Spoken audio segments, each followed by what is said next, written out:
Hey everyone! Hello! Hello and hi and hello and howdy and hi and welcome and hello and hi and howdy and how are you all doing? And yeah, me too. Quite pissed off. Um, we're gonna be getting kind of straight into it today because I'm really fucking mad. Um, I'm going to go through the article I've now promised 2 streams in a row we were going to get to, which is Democrats became great by fighting the left. And then we're going to get to the reason that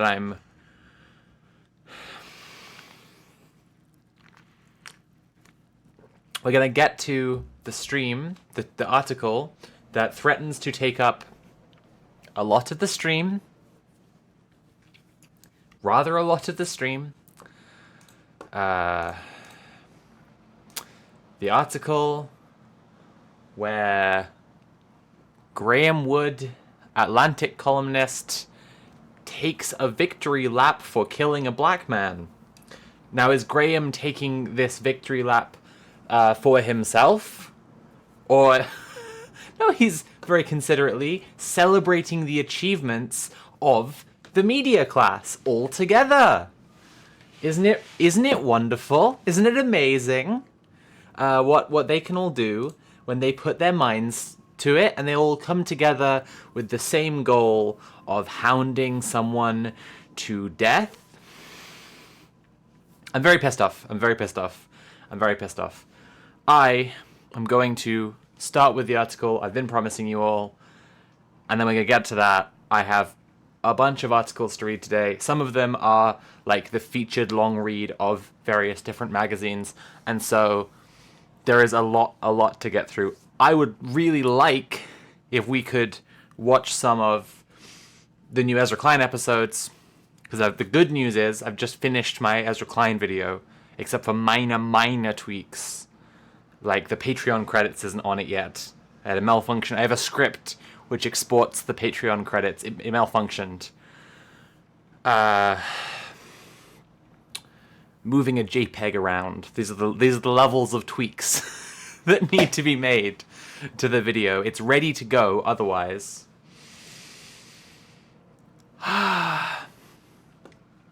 That's the good news. So it's a very, very, very good time to be a Sophie from Mars patron, because you will be able to see what is happening to Ezra Klein.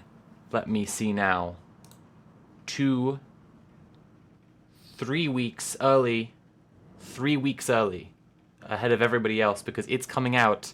That's right, September 11th. That's right, everyone. 9/11.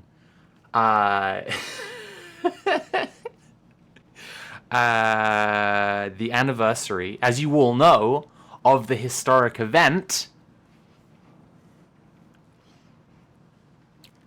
when a great enemy of the American people, did something horrible, and then Ezra Klein had to comment on it. It's the 1-year anniversary of the article, Charlie Kirk was practicing politics the right way. So it's the perfect day to release the video. So, it is 3 weeks until the video is going to come out, and the video is done, and if you become a patron now, you can watch it 3 weeks early. That's pretty cool, isn't it? In those 3 weeks, I'm also going to be finishing up a couple of video projects, so there's going to be other stuff you can check out. That stuff's all great. If you're already interested in becoming a Sophie from Mars patron, it has never been a better time to get in on the ground floor of Sophie from Mars 2.0, because we're shifting to a new production model. We're going to have videos and videos and videos, and it's in particular, you're all going to see the videos way earlier than other people are seeing them.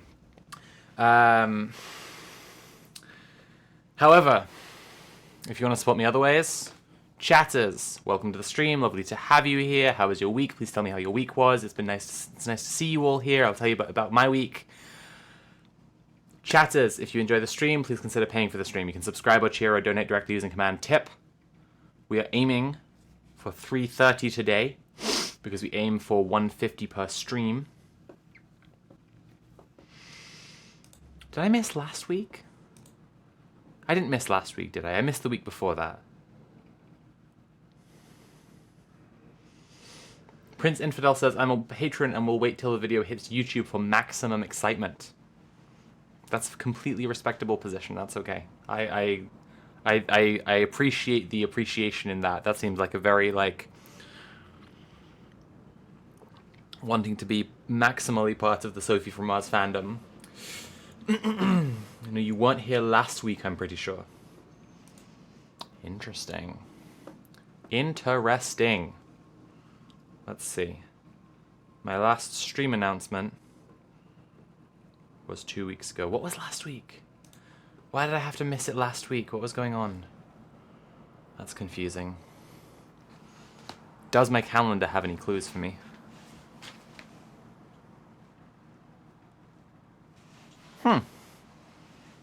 No. Anyway, so how was your fortnight? How was everyone's fortnight? How was the last 2 weeks? What did you get up to? Things are very frustrating here. Here's the organizing update. Things are very frustrating. Very little is happening. Very, very little is happening. It's very frustrating. That's the update. The council, Southwark Council, is, after everything that we've been through, just offering people homelessness applications, and that's literally all they will offer. So we're going to have to take it to the press. We're going to have to make it a media story. We're going to have to get the press to shame Southwark Council, which I don't want to do. I don't want to have to do. I don't want the effort. I don't want the attention. I don't want the woke Greens to take a hit. My beloved woke Greens.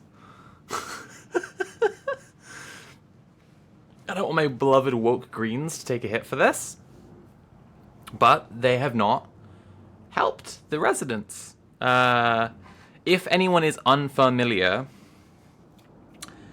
with the situation, here's the brief recap. So I live in an estate which is like 200 homes, different sizes, 1-bed, 2-bed flats, full-sized houses, and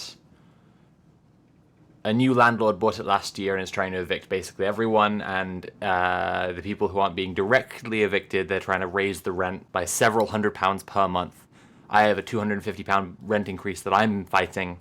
It turns out that's one of the lowest increases that anyone's gotten. I mean, honestly, like, if we don't get the support of the council, we are gonna, like, the community's just gonna be destroyed. Loads of people are gonna lose their homes, and probably I'll move out of London, which, like, won't be a bad thing overall. I'm just saying that I'm not gonna, like, there's not gonna be a place I like as much as this place. So I'll probably move up north. And then everything will be way cheaper. I'll be near Mule. I'll be more insulated against climate change. You know, there's benefits, but, like, but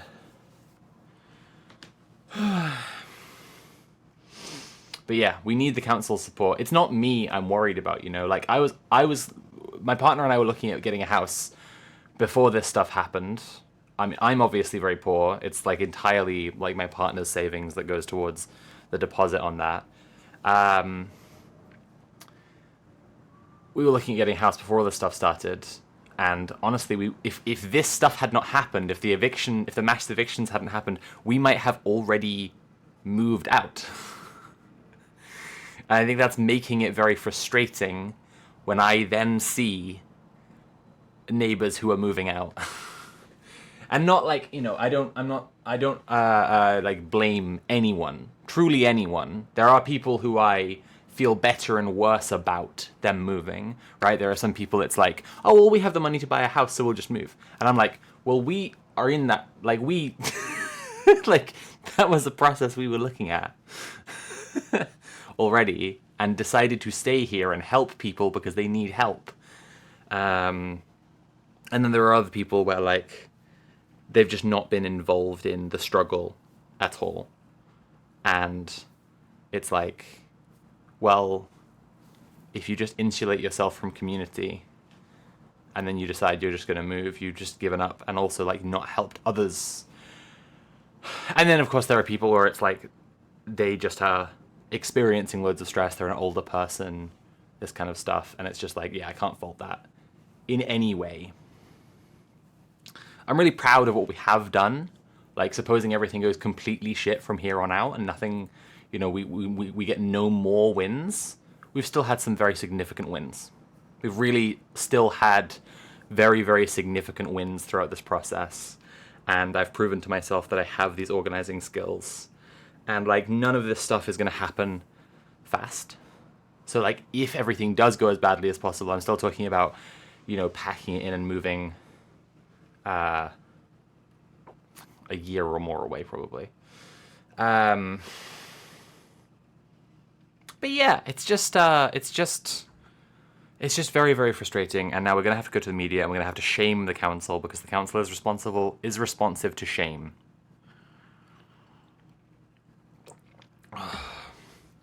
But truly,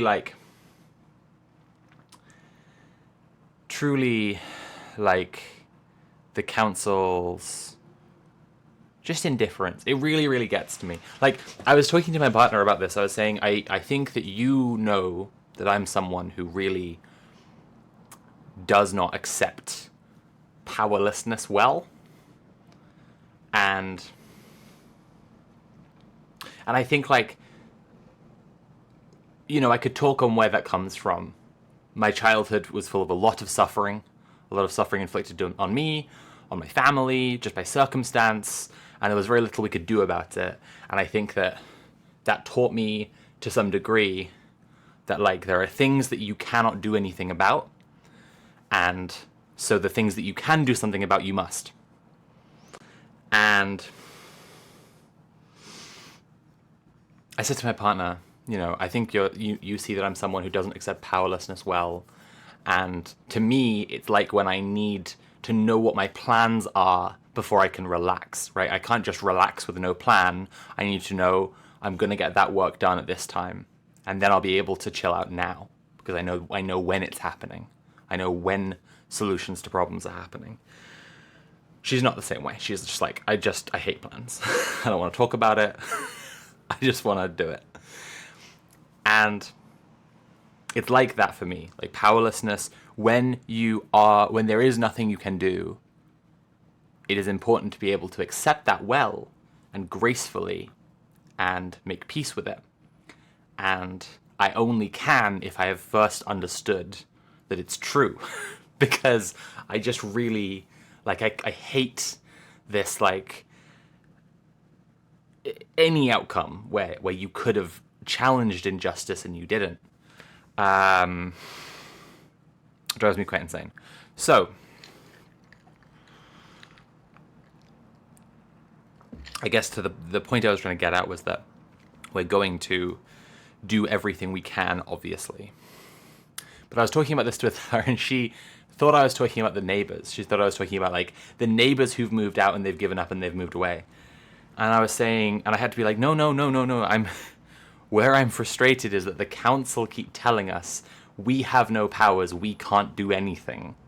It's like, you are the government. You are the government. You are the government. You are the fucking government. You can do anything. Not anything. They're not anything, but just like they are the fucking government. It's very frustrating. And so that's the moment that we're in at the moment. If I wind up somewhere that isn't here, I am going to be organizing from day one to strengthen the community to build local power. Because I've seen what I can do here.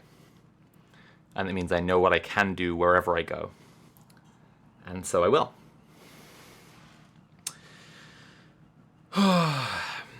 But I'm not admitting defeat on anything. I think there's a long, long way to go.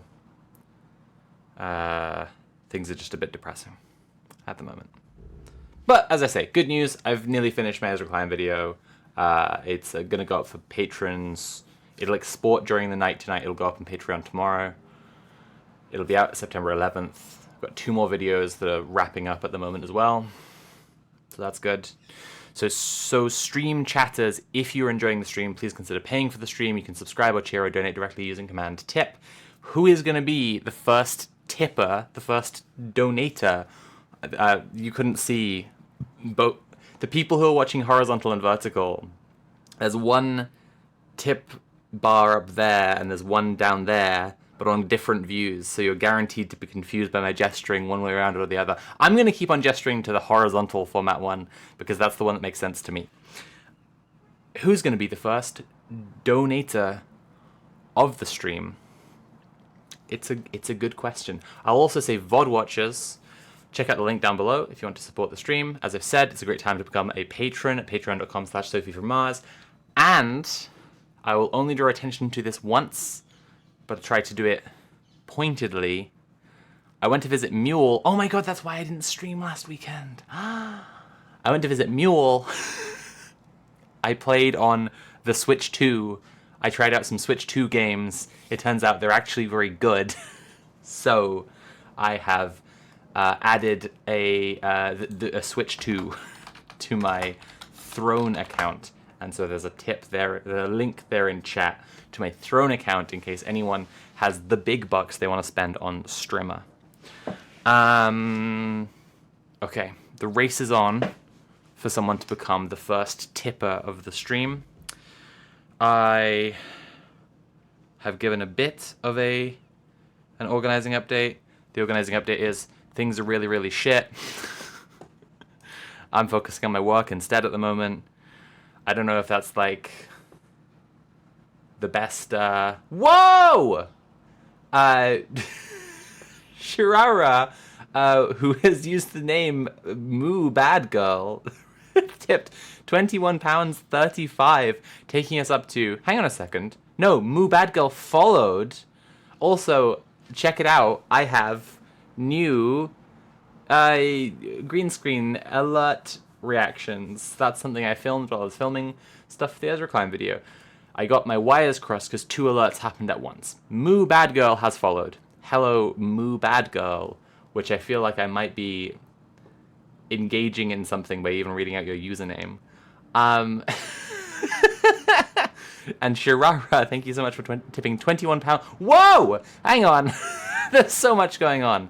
Okay, Shirara, thank you so much for tipping £21.35 with the message, I am enjoying the stream. And Gumba Master, thank you so much for tipping £6.12 with the message, this is a Homestuck number, in case you were wondering why I always donate weird amounts. Cool. That's fine. That's okay. That's okay. I'm not gonna... That's just fine. So...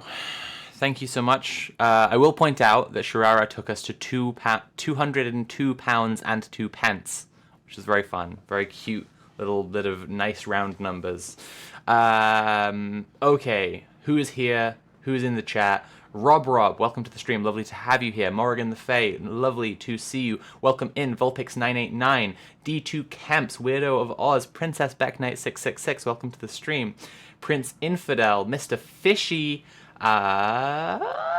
B-Rat, welcome to the stream. Famished Jet, lovely to have you here. And Gumba Master Sundry Clown Car. And no, I already said Rob. I'll say hi Rob again. Hi Rob. And Moo Bad Girl, welcome to the stream.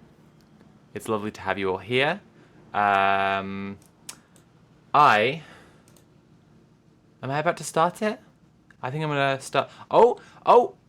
Morrigan the Fae, thank you so much for donating £10 with the message, quick, think of something funny to say. Butts! Thank you so much, everyone, for donating. Today, the goal is £330, which is 150 up from what we raised last time. It's a goal of 150 per stream, because I think that's what I've seen that people can tend to donate. But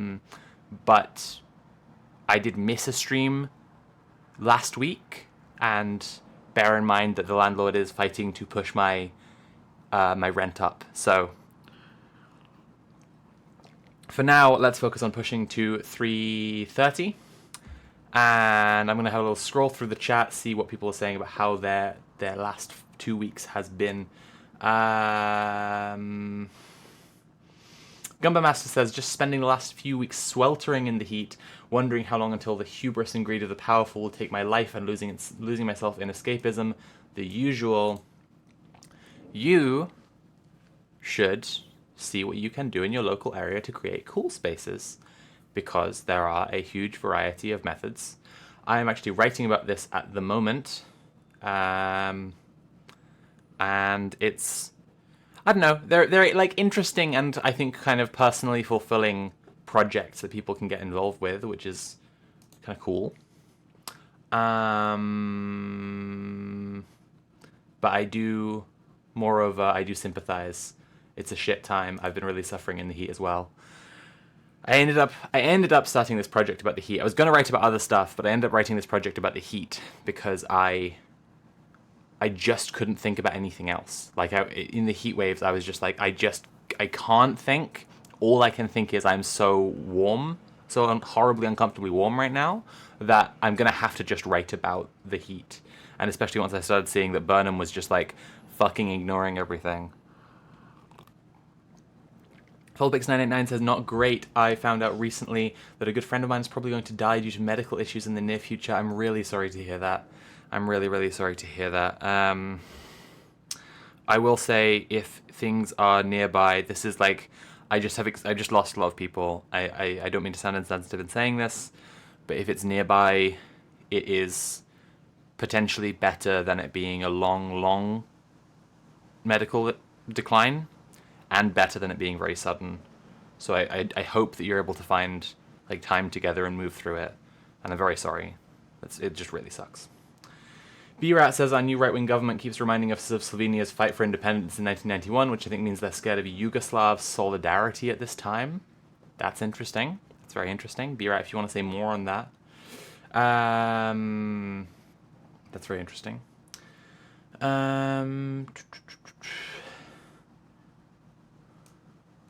Sundry Clowncar says 21814, which is almost a Green Lantern number. Interesting. Okay. We've done it all. So we've done the plug, we've got some tips in, we've done the organizing update, we've done a little agenda for the stream, so we all know what's happening in the stream today. I don't want to have to protest the council. I shouldn't have to protest the council. I've had so many, like, friendly conversations with these fucking Greens where they're like, this is unacceptable. And they're like, the Lib Dems are yellow Tories. And they're like, we're on your side and these people aren't on your side. And I'm just like, how about action? How about fucking action? Right? Like, what was the point of you getting yourself elected as a woke Green, nonetheless, if you are not going to come in and take action? It's in the Greens manifesto that they're going to abolish private landlords, and it is idiotic and reductive and stupid when some right-wing gammon says, oh, how are you going to do that? Because they're just trying to dismiss the entire issue and handwave the entire issue. But from my perspective, I'm inclined to say, how are you going to do that, comma, if you can't even confront a landlord who is obviously doing something deeply fucking evil? Like, evil. It's just fucked. It's just utterly, utterly fucked. Like, nah, dude. Nah. There's just all these families who've lived here for decades and decades, and, like, the amount that we have done, the bulk of the work we have done so far, has been the two largest things in terms of man hours, woman hours really, because my partner and I are the two main organizers, is bringing the community together in social events and in getting people into legal processes that they're supposed to be entitled to. They're supposed to just, like, this is the way that you defend yourself from your rent being increased an unreasonable amount. This is how you can invalidate an eviction notice if it isn't valid, right? And in theory, in how the law works around renting or whatever, that's almost like a neutral. That's like a fucking break even. That's just like, oh, they're doing this thing, here's your recourse. But actually in practice, all of these elderly people, these disabled people, these non-fluent English speaking people, like, it's not fucking neutral, is it? It's hours and hours and hours of work to learn about stuff, the hours that people may not have, and so they may just give up. And this is part where I say, I'm not blaming anyone who just gives up and moves away. But it's hours and hours and hours of fucking work. Oh, I'm getting quite irate. I'm so pissed off at the council at the moment, and I'm not sure I'd, like, taken some time to really speak to anyone about it. So, like, it's kind of coming out at the moment, but, like, we had a council, Southwark Council arranged a session for neighbours that there was supposed to be lawyers at, right, to give legal advice, something people desperately need. And once they got the details of the session, which, by the way, like, they were like, we want to hold a session in a place that's nearby and accessible for neighbours. And I was like, okay, this is the venue that's that's the nearest for neighbours. And then they were asking me about which dates for it to be. And I understand some utility of that, because if I'm on the Tenants Association and I have some amount of picture of, like, when is good for neighbours, or I would see that utility if they would listen to me about when neighbours will actually be available, but they want to book it when neighbours won't be available anyway. Anyway, I'm so pissed off. They're talking to me as if I'm in charge of the venue, and so I end up having to book the venue and then try to hand it over to them to arrange the rest of the thing, because they say it's their fucking event, their session, their help, clinic that they're providing for neighbours. And I find out on the way there, they didn't invite the law centre. They just didn't give... The law centre knew it was supposed to be happening, but they didn't give the law centre the address and time and date. So they just had no fucking clue and just didn't show up. So there were no lawyers there. So once fucking again, it's just council officers telling the neighbours, here's how you apply to the homelessness waiting list. To the council's homelessness list. It's honestly, it's honestly driving me completely fucking insane. And I just, all this work we've done so far is to meet such a bare minimum in terms of responding to stuff, and the work that the landlords are doing is towards enriching themselves, and is a lot less work, by the way, just straightforwardly proportional to the size of it, certainly proportional to people getting fucking paid for it. Like, we aren't getting paid for this. It's just like we have demonstrated very thoroughly a, like, care for our community and our neighborhood and the place we live. And then the council, who again are the government, they're telling us, like, there's nothing they can do. I'm just like, what the fuck are you talking about? What the fuck are you actually talking about? Like, if everyone here stopped paying their rent, right, who would the landlord rely on to remove us from our homes? Right, so you see local government isn't a neutral party in this, right? Like, you see immediately, like, local government isn't actually a neutral party in all of this from the beginning. It's so crazy. Anyway, we're going to have to go to the press, and I shouldn't have to go to the press, and I'm very pissed off about it.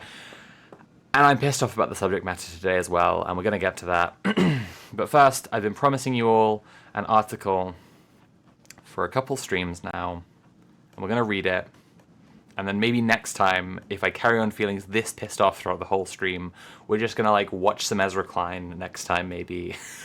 Unless something particularly big really grabs me. And we'll just have, like, a chat about technologies. Because, like, his last couple of episodes, one of them, it's very, very funny.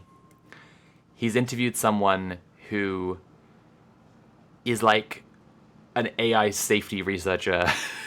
And they're picking over the details of, like, the AI that broke containment and was hacking the AI repository. And it's just, like, it's a bit of a fun exercise, if you are tech literate at all, to, like, figure out how did they set up this ridiculous fucking marketing demo, and how did this come together into the narrative that they are trying to push here? Because it remains fucking gibberish. It also has like some implications, but not really about like what AI can do and what it can't. Anyway, the episode after that he's released is like China Shock 2.0 is here, and basically just saying that China is winning, which is like, this is known. This is thoroughly known. But I think there's something very interesting going on, and I've been obviously commenting on this in my work for quite a while, in the interplay of like liberalism and capitalism and technology in this particular moment. Which would, I think, be a much more chill discussion for us all to have. But instead, we are going to read, first of all, Democrats became great by fighting the left. A deeply cursed article I've been promising that we would have a read of for a little while. And to just delay it a little further, let's read B-Rat's comment. I think the AI hacking stuff tells us more about the marketing strategy of these companies and a little bit about the abysmal state of computer security at most big corporations. So,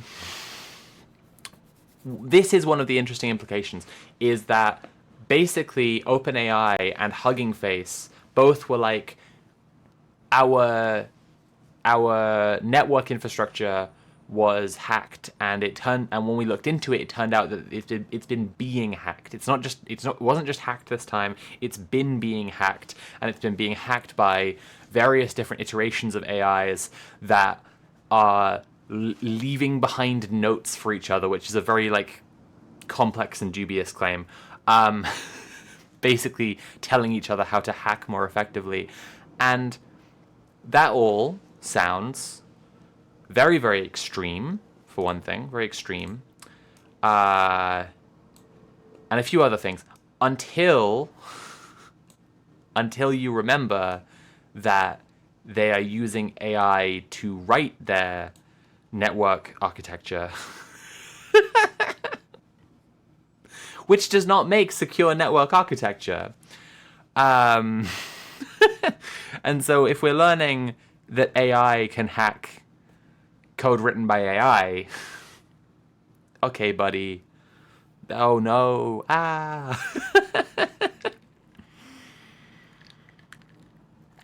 Oh yeah. Also, and I think I people who watch DJ Mule's stream, you'll already be familiar with this because I came into the chat and talked about it. But they actually used a Chinese AI to fight back against it once the hacking attack was underway. They used a Chinese AI to defend themselves, and I just find that very, very funny. Okay, let's start it. Before I start, last little diversion, last little distraction. If you're enjoying the stream, please consider paying for the stream. You can subscribe or cheer or donate directly using command tip. VOD watchers, there's a link down below for ways you can support me there. Anyone who's interested in my Patreon, there is about to be a really big project I've been working on for a long time up on there, plus a couple more little videos very soon, so I would recommend subscribing now. And now let's read David Brooks's article. In the DSA era, liberals need to remember their history and fight for their values. That's right, it's Democrats became great by fighting the left. The Democratic Party is moving left. Its most dynamic leaders over the past few years have been Bernie Sanders, Alexandria Ocasio-Cortez, and Zoran Mamdani. Its most passionate activists are the young progressives who gave us the campus encampments after October 7th. It's only a slight exaggeration to say the Biden administration was a dozen aging moderates trying to manage a staff of 4,000 young progressives. These days, Democratic primary voters are flocking to support whoever seems most furious. So, Democratic mainstays, such as the three-term Colorado Senator Michael Bennet, are losing their campaigns. Oh no! Did someone get addicted to voter apathy? Wah! And members of the DSA are triumphing. This is an interesting one. I think we've talked about this a little bit before, but actually, like, so for example, al-Sayed is not DSA, and people keep on calling him that. And I think there's an interesting thing going on there with the DSA, which is kind of an interesting mirror image to what I've been saying for a little while, which is that the left, to facilitate more organizing happening, needs to have more assembly spaces. And I've been saying that the DSA is so successful specifically because people complain about it so much. And what I mean by that is, you get a bunch of people together in a room and you have a very sensible, democratic, somewhat liberal discussion. And after a while, people who are out on the, like, fucking having a smoke break from the discussion, they will have left the room because they're pissed off at all these liberals holding everything up and not getting any organizing done. And then they're outside together having a chat, and they're like, we should just do this thing. And they're like, yeah. And they're like, we should just go and do it right now. And they're like, yeah. And then they go and do it. And I noticed this, and this is what I say, like, everyone complaining about the DSA is evidence that it has been a success. I noticed this because I interviewed a bunch of American activists and organizers over a period of like half a decade, and I just found that absolutely everyone doing something significantly radical in the USA had at some point been in the DSA and exited it to its left. They had left it to the left. And so it's very interesting, anyway, what we're seeing now. Okay. As my colleague Jonathan Chait chat, we know Jonathan Chait, don't we? We know this boy, this big wet boy. Wet boy. As my colleague Jonathan Chait detailed in an essay earlier last week, this DSA isn't just liberalism in a hurry. It's not just a bunch of Michael Harrington types who want America to look more like Denmark. The hardcore left has taken over the organization. Apparently, almost half of the members of the DSA's leadership body identify as communists! Woo! Fucking ChatGPT shitting himself because half of the DSA identify as, woo, communists! It's good. It's fucking good, dude. It's good as hell. It's good to see. Also, like, this is real center square of the bingo card for, like, liberal slop, but, like, talking about the left as a serious, scary threat, and Trump just evaporates, right? Like, like there is this perfect bifurcation when you read liberal slop, where if the focus today is Trump, then the left doesn't exist. And if the focus today is the left, then Trump doesn't exist.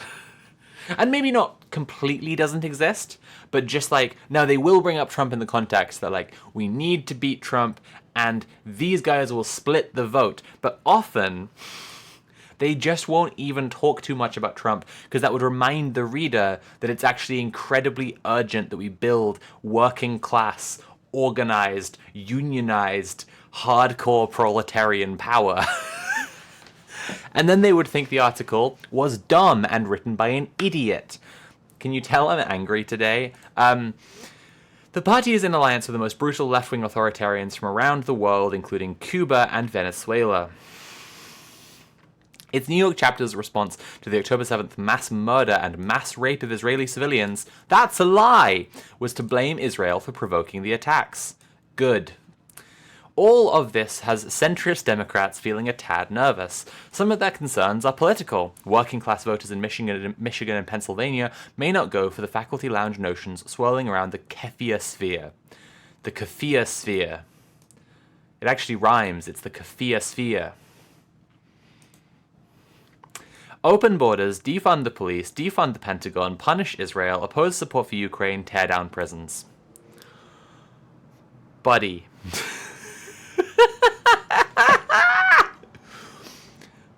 I have no arguments against these ideas, so I'm making up a guy who hates them. I have no arguments as to why these things would be bad, so I have simply invented a voter who won't vote for those things. I have simply imagined, and we know it's imaginary, by the way, right? Because polling, if we look at punish Israel, a majority of Americans would like America to completely reverse position on Israel from where it currently is. A majority, including Republicans, right? As for opposed support for Ukraine, I do not think this is like... I think, from being in leftist spaces, I think that is a highly complex issue that leftists are not at all in, like, lockstep on. Not at all. Now, I do think defund the police is a very difficult one in terms of the working class voters in Michigan and Pennsylvania compared to the DSA. If you targeted that issue very specifically, right, you would probably be like, yeah, there's an issue there. Open borders, probably second to prison and police abolition, right? But the maybe it's the other way around. It's possibly the other way around. The Pentagon, Israel... I'm imagining a guy in Michigan who doesn't want Israel to be punished for doing a genocide. Okay, I'm imagining... You're imagining one guy in Michigan who thinks that Israel shouldn't be punished for doing a genocide? Okay, I'm imagining 4 guys in Michigan who feel the other way, because statistically... that means statistically, between the 2 of us, we're imagining all the guys. One successful DSA candidate, Daria Lisa Avila Chevalier, refused to answer when asked repeatedly whether murderers should serve prison time, a question most voters would not find hard to answer.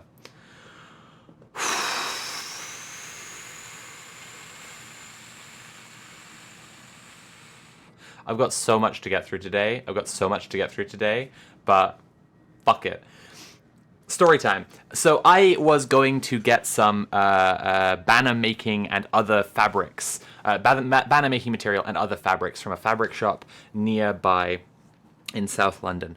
To do this, I was going to a street market, which is predominantly frequented by black and brown South Londoners. South London is broadly like much more poor and much more black and brown than North London, and and correspondingly, policing here is disgusting. So this this street market full of like family businesses had live facial recognition cameras set up by the police, and not just the cameras, but also there were a bunch of extra police presence there to defend it.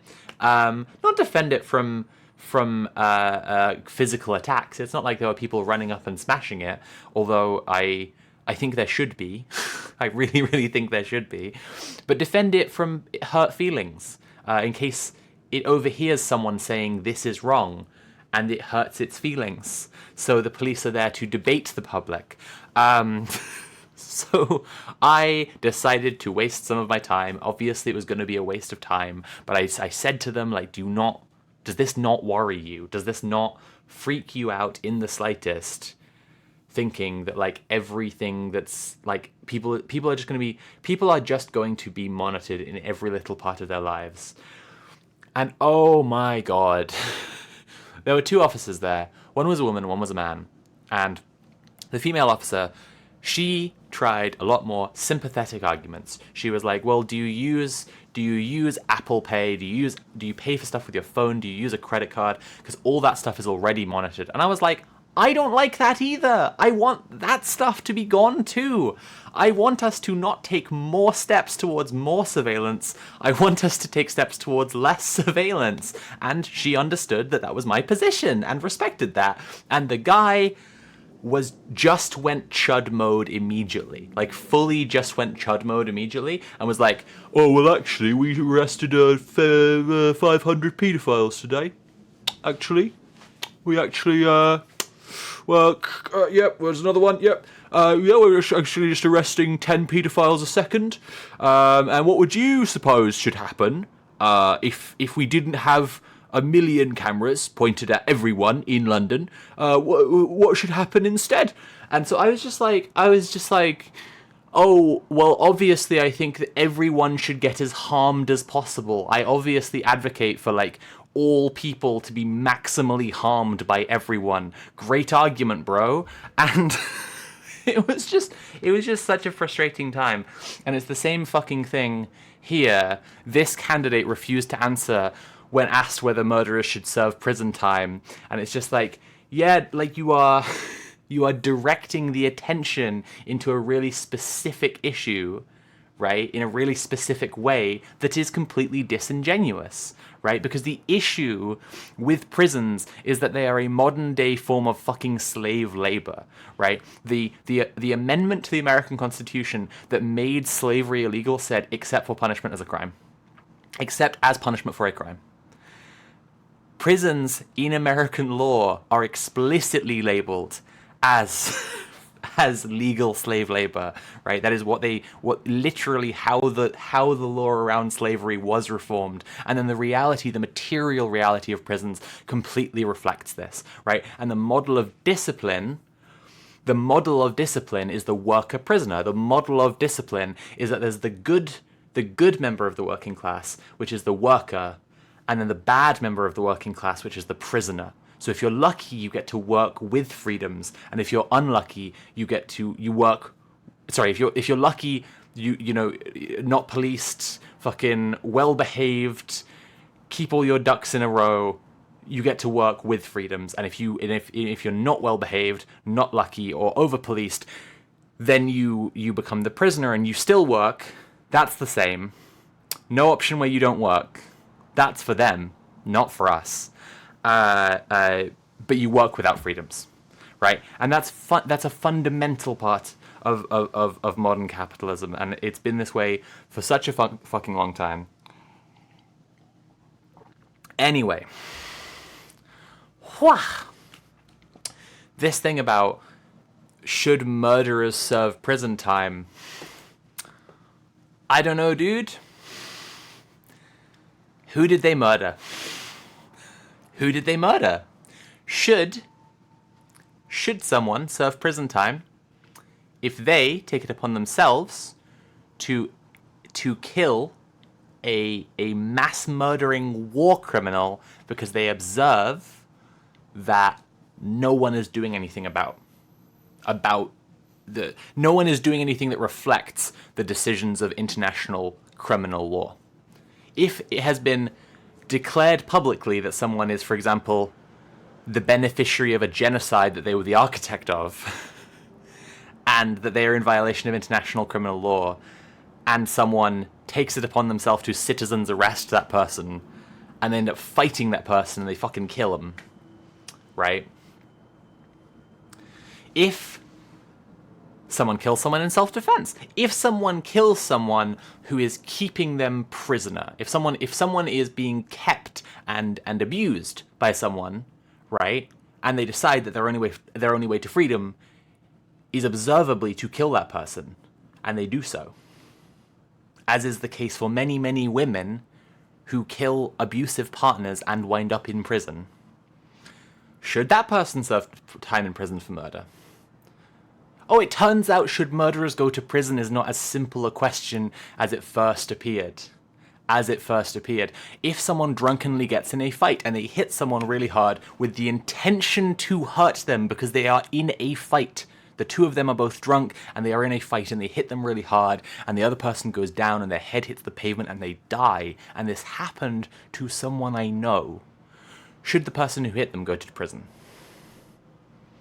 It turns out that should someone go to prison for murder is not such an uncomplicated, easy question. I have been an abolitionist for a long, long time, and I'm willing to say, yes, there are some times when we probably need to detain some people in order to protect the public, in order to resolve a situation.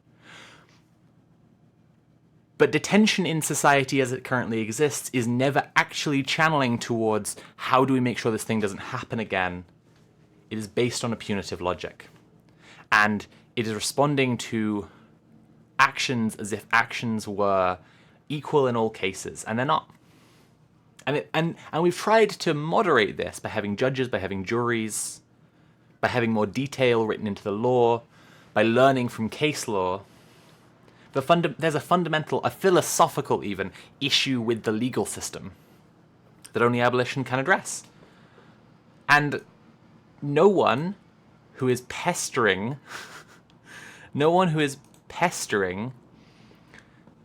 a DSA candidate for an answer to the question, should murderers serve prison time, is going to be happy with an answer as detailed and nuanced as that. Let's carry on. But other mainstream democratic concerns seem to be moral. Something in the liberal heart recoils in the face of righteous ruthlessness. Everyone remembers the careers that were destroyed when the voices that were silenced by hardcore progressives in the peak woke era. When the left is opposing Donald Trump, viciously vehement rhetoric it uses can be thrilling, but there is also something terrifying about the fact these voters also use this rhetoric against anybody even slightly to their right. That's great. That's fucking great. Well, I look forward to getting out my Ezra Klein video, which is, on the whole, quite sympathetic to Ezra Klein and quite gentle towards him. And then we can all categorically say that at least one time a woke me did not cancel someone for being a smidge to my right. Ezra Klein is actually quite significantly to my right. Thank you, someone, for the £16.42 tip. No message. The article continues, Napoleon was onto something. So that's good, isn't it? That's going quite well. Napoleon was onto something. In politics, as in warfare, the moral advantage is to the material as 3 is to 1. The moral advantage is to the material as 3 is to 1. Right now, all the passion is on the left. Progressives are showing once again that so long as your followers are fervently committed, it doesn't take many people to commandeer a movement. So far, no mainstream Democratic politician has seemed willing to stir up the hornet's nest by taking on the progressive brigades. Brigades, chat.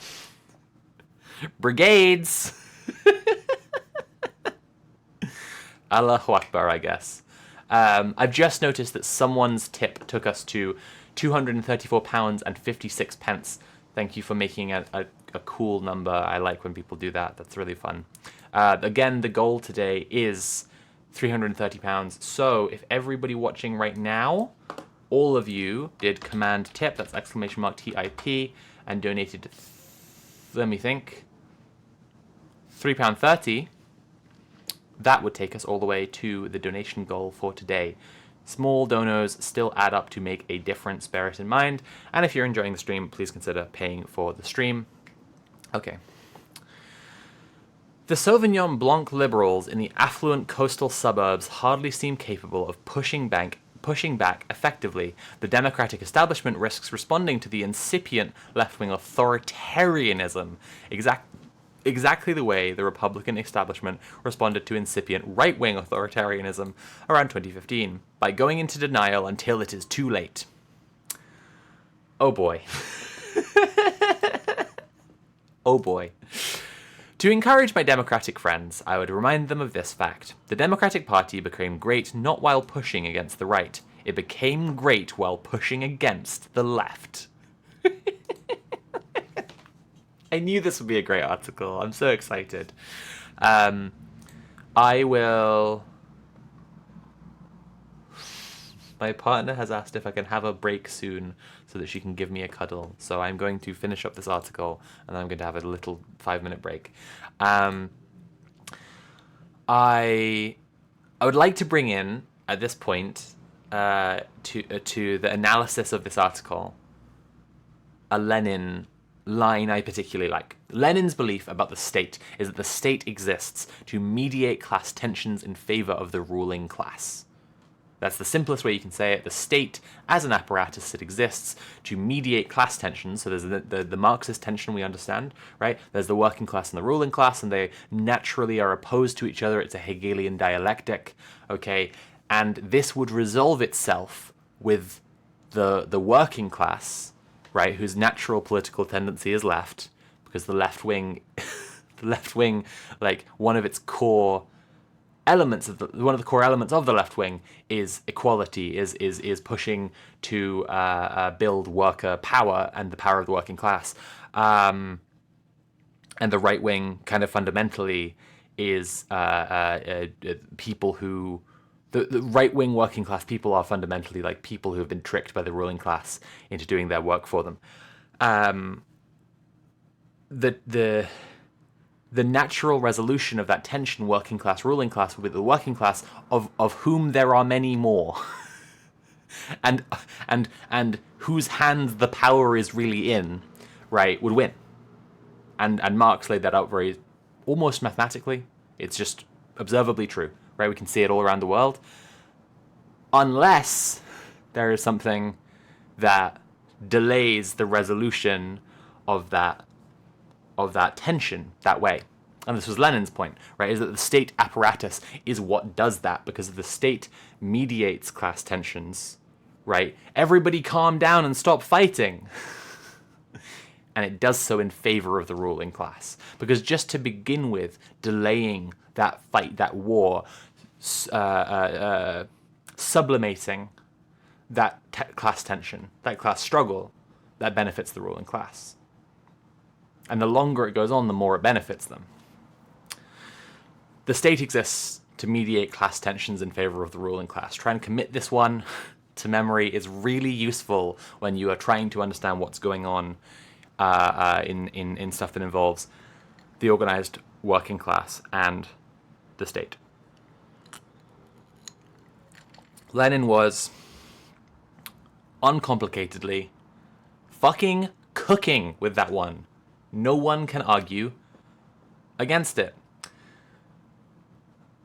Okay, in that context, right, now let's remember, organized working class power is part of the left's fundamental platform, okay? The Democratic Party became great not while pushing against the right, no. It became great pushing against the left. Interesting. Democrats can argue against Republicans in their sleep. They have a comfortable set of moves they can go to, trickle-down economics, tax cuts for the rich. But mainstream Democrats have to think hard when arguing against the left. They have to toughen up. They have to clearly define what they believe and what they do not believe. They have to rally grassroots supporters willing to fight alongside them. They have to come up with some new agenda to compete with the get everything for free agenda that the left is now offering. I have bad news, bozo. You can't compete with that. People are mad as hell and they're not gonna take it anymore. Okay? So you can't compete with that. You need to get with the fucking program, and the program is socialism, or you need to get out of the fucking way. This kind of struggle has happened before, and it was the making of the modern Democratic Party. In the late 1940s, World War II had just ended, and the Soviets were in the process of brutally subjugating Eastern Europe with their get-everything-for-free agenda. Thus moving from an uneasy US ally to an aggressive US foe. People were becoming aware of the tens of millions of victims who had been murdered by communist regimes over the previous decades. Soviet socialism in Russia was looking more and more like National Socialism in Germany. David Brooks, you are enabling fascism in America.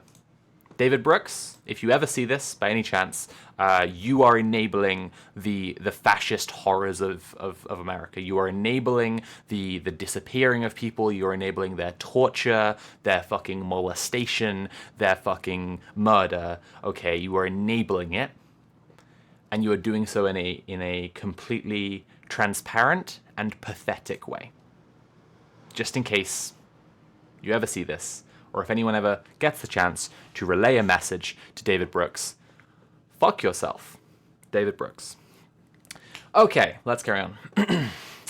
Mainstream Democratic politicians such as Harry Truman and New Deal historians such as Arthur Schlesinger Jr.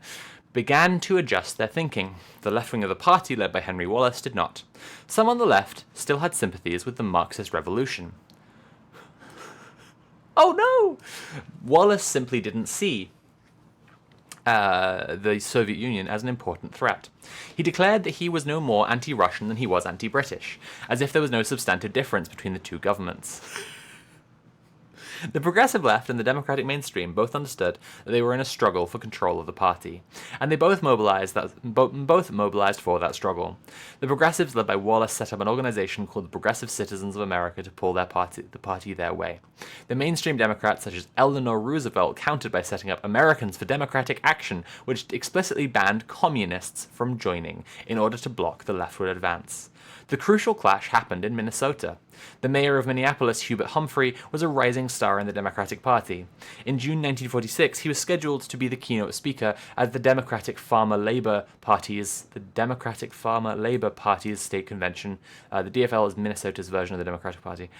A few months earlier, the left had staged a coup and had come to dominate the delegations at that convention. When Humphrey arrived to speak, the delegates erupted in jeers, calling him a fascist and a warmonger. A sergeant-at-arms shouted at him, "Sit down, you son of a bitch, or I'll knock you down." Humphrey never got a chance to deliver his speech.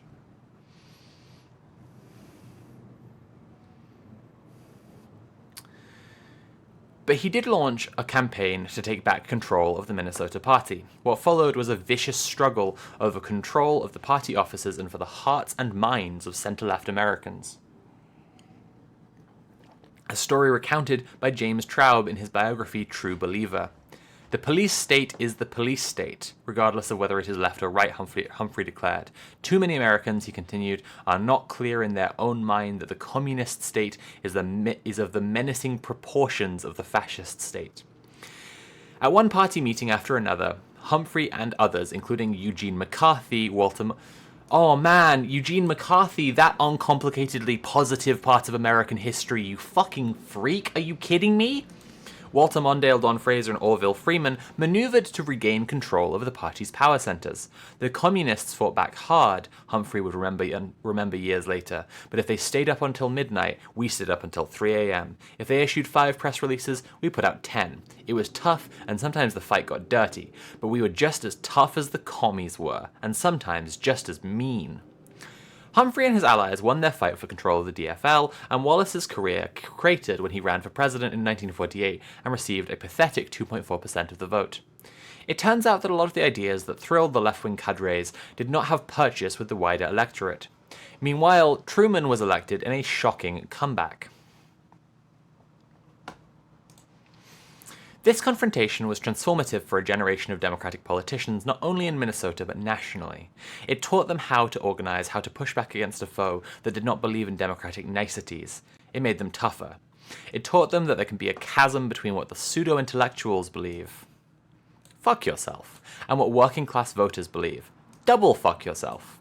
And the latter actually like the American way of life and possess some conservative cultural instincts that actually make sense. Oh, you're such a little freak! Okay, David Brooks. If and when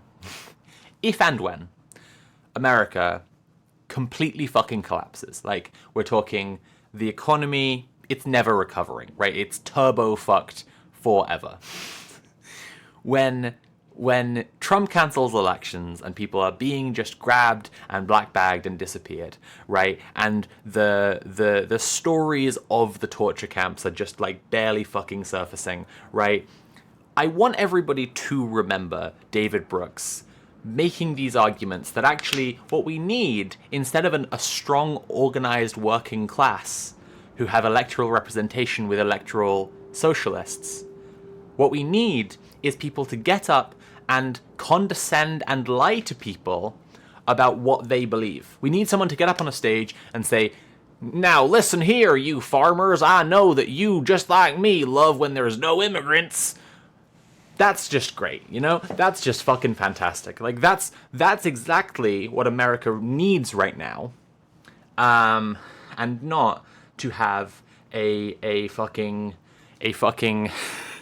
hard, organized, working class left who is ready to take and hold power and hold these fucking fascists accountable. It's kind of moot, right? Talking about this when he's already identified that he's a Zionist little fucking freak. Which these people, these liberal slop writers do all the time, just casually, right? Of course, fucking, it's a problem that the left want to punish Israel for what they've done, and not a problem what Israel has done. You are dealing with an administration right now that is more far right than any American administration has ever been, more repressive of its people than any American administration has ever been, and stupider and making worse decisions for American power and presence in the world than any American administration has ever been. Even if you are like, I want to protect America to save the American people, these people need to be urgently, forcefully defeated and removed. Okay? And that's like a very uncomplicated position. It's so uncomplicated that I, on the other side of an enormous ocean, can see it, and I'm just like, yep, that's what you gotta do. That's just fucking transparent to everyone in basically the whole world. And you're saying the solution is that people need a bit more pull yourself up by your bootstraps rhetoric? They need to hear more about the opportunities of capitalism? I see. Chat, I've been streaming for over an hour now. I am going to take a little break when we get to the end of this article. I'm actually seeing how long it is, so I can skip forward a little bit. But if you're enjoying the stream, please consider paying for the stream. You can subscribe or cheer or donate directly using command tip. We're aiming for 330 today. It would be really cool if people donated, because this is me doing my job at the moment, and it's really nice when I get paid for doing my job. Actually, I like the kind of more direct version of that plug I've been doing recently, which is to say, I am in a position where I only make money when strangers on the internet decide to give me money, and that's actually quite a precarious and scary position for me, so please do pay me for the work I'm doing right now. Mario in the Face says we need like reverse McCarthyism, we need to shame liberals more. As I will argue, as you will see in my Ezra Klein video when it comes out, I think we need some more patience with some liberals and to like help them along and figure some stuff out. And in terms of control of like the party, right? Like I do completely support a purge of the liberals. Like genuinely, like just like being quite hardline, like tactically, like tactical, you know, like not just like setting yourself up to lose any particular like races or seats that you have, but just get them the fuck out. Actually, Shirara says, "Got to shift that overtone window." No, people need to. You need to let the overtone window go as an idea, because America has experienced, people are warning about a rupture in a way that they will keep doing until they admit that it happened a fucking while ago. The Tesla Edsel, thank you so much for the £5 donation, no message. People are talking about rupture in a way that like they're going to keep on talking about it as if it's just about to happen until it happened like 5 years ago. I'm saying a rupture has started, it's happened, right? It's very clearly begun, okay?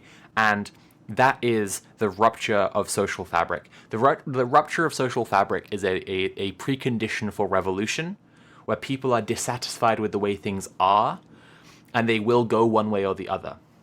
And I believe, truly, the natural human tendency is that they will go revolutionary with that shit. They will say, we were promised this, and we're being denied it. We were told a core part of the American dream is home ownership, and we're being denied homes, even ones that we can rent cheaply, let alone own. And so they will say, we have to organize, we have to have a revolution, right? And then there's counter-revolution. Reactionary counter-revolution, defending the structures of power that exist and trying to entrench them even more deeply to protect the power that currently exists. And this impulse, it's not unnatural, right? There are people who say, "Oh my God, I'm scared. I'm going to lose power I have as a white person." Right? The social fabric is rupturing. I'm not getting the things that I was promised. I'm worried that people who were not here in this country when I was born are going to get the things that I was promised instead. That's the way around where that impulse can be natural. But this impulse is inflated, it is propagandized, it is taught to people by the ruling class because it benefits the ruling class for people to think this way. And so counter-revolution is manufactured.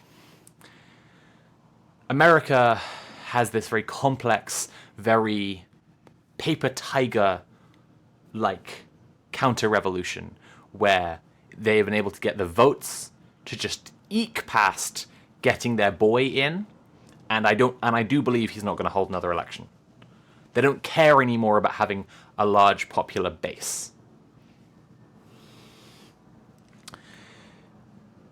The Overton window needs to be thrown away from people's political vocabulary when discussing America because it has passed a point of rupture where it's not useful to discuss where the window of acceptable policy and discussion exists in politics, because there are very clearly two separate windows of discussion.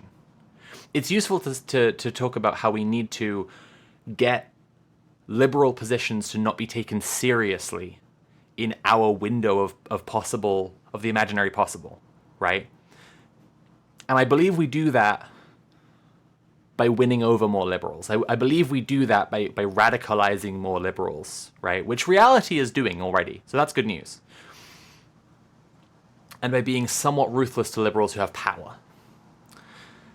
But there is no longer one Overton window for America. It has shattered. They broke the Overton window. They smashed it to bits. Little Toasty X, thank you so much for the £10 donation with the message Viva la Rupture. Okay, let's carry on with the... I don't want to read about this guy's conversation with fucking Barack Obama.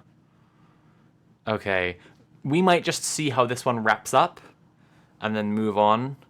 This is a crazy article.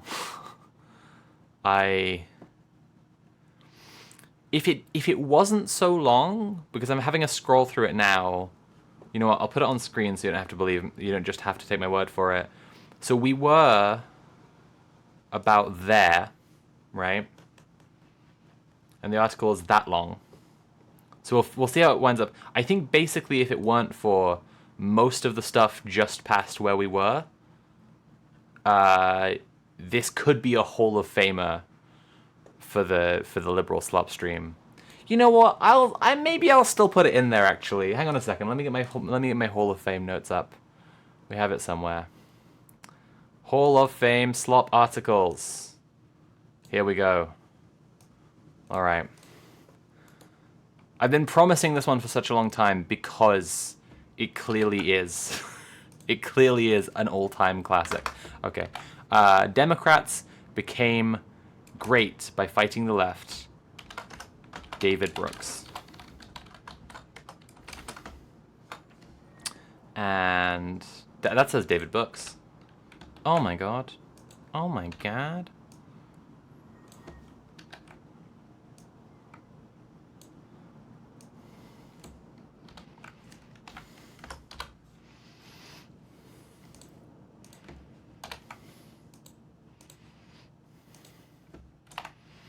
Is there any particular line I would like to put in this one?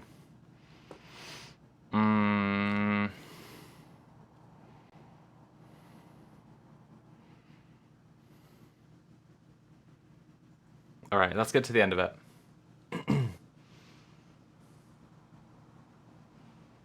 Oh, this boy can type. It's like one of the BreadTube video like content creators who just like reports on what has happened in a fandom, or just like tells a story of something, and it's just like, why is this 4 hours long? I mean, I'm gonna watch it, and I'm gonna be like completely addicted to all the details that are happening in it, but like this is crazy. All right. At least the battle lines are clear. Every Democrat is going to have to ask themselves, do I support the moral realism of the mainstream Democrats with their pragmatic reformist temper, or do I support the progressives with their utopian belief in human perfectibility and their willingness to concentrate power in order to take aggressive action on behalf of social justice? I was the kind of kid who had a Hubert Humphrey poster on my bedroom wall. I'm on team moral realism. Never mind, chat. I found exactly the line. I found the line that goes in there. I'm on team moral realism. Okay. I'm a big fan of the virtue of humility and get a little nervous when I run across people who think they're so smart that they can redesign society from the ground up. Oh, you fucking cunt. Why are you like this? Why are you like this? People who think they can redesign society from the ground up. It's just like, dude, how about this, right? Like, I think that people dying in poverty, like old people dying in poverty, is something that we can and must eliminate from society. How about that? I think that eco-socialism is the only economic mode of production that will be viable for our species in a couple decades' time because of climate change. How about that?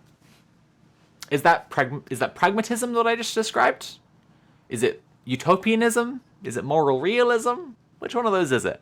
Because I think that in a couple of decades' time, right, like it's going to be completely transparent to everyone that we can't keep on burning fossil fuels and we can't pursue infinite economic growth anymore.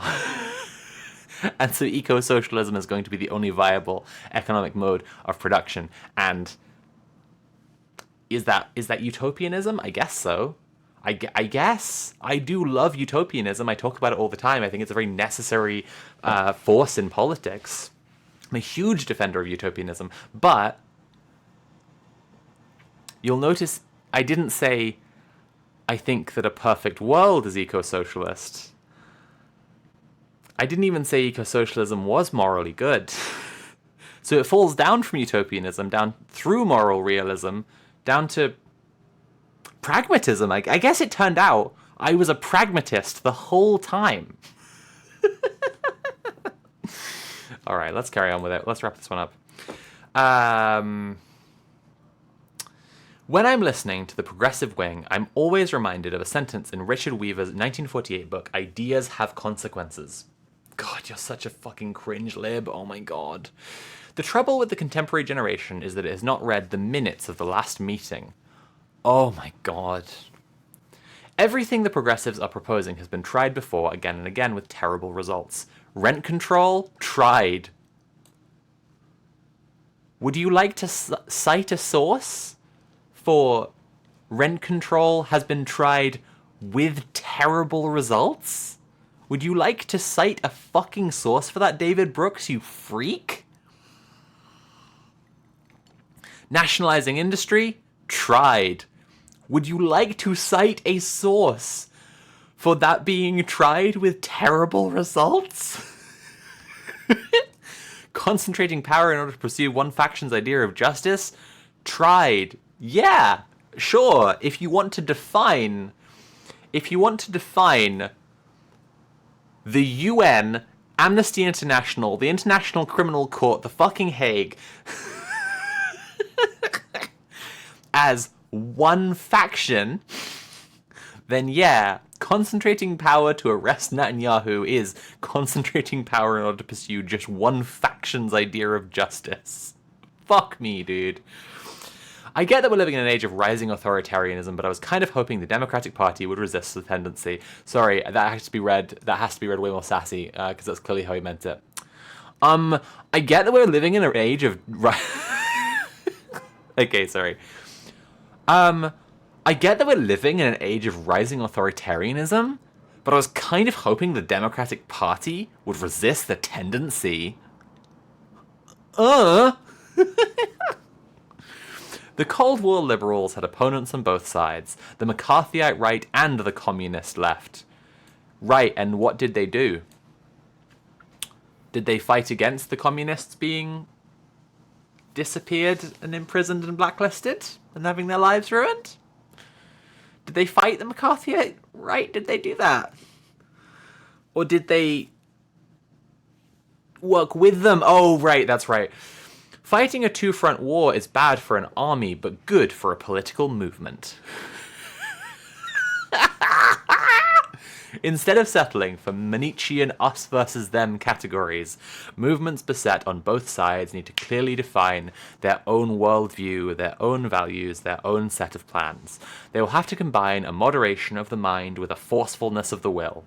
I figure the mainstream Democrats have until the 2028 primary season to stand up for themselves. If they don't, America will have two opposing parties that were both hijacked by radical insurgencies. We'll face an interesting choice between President Ocasio-Cortez and President Vance.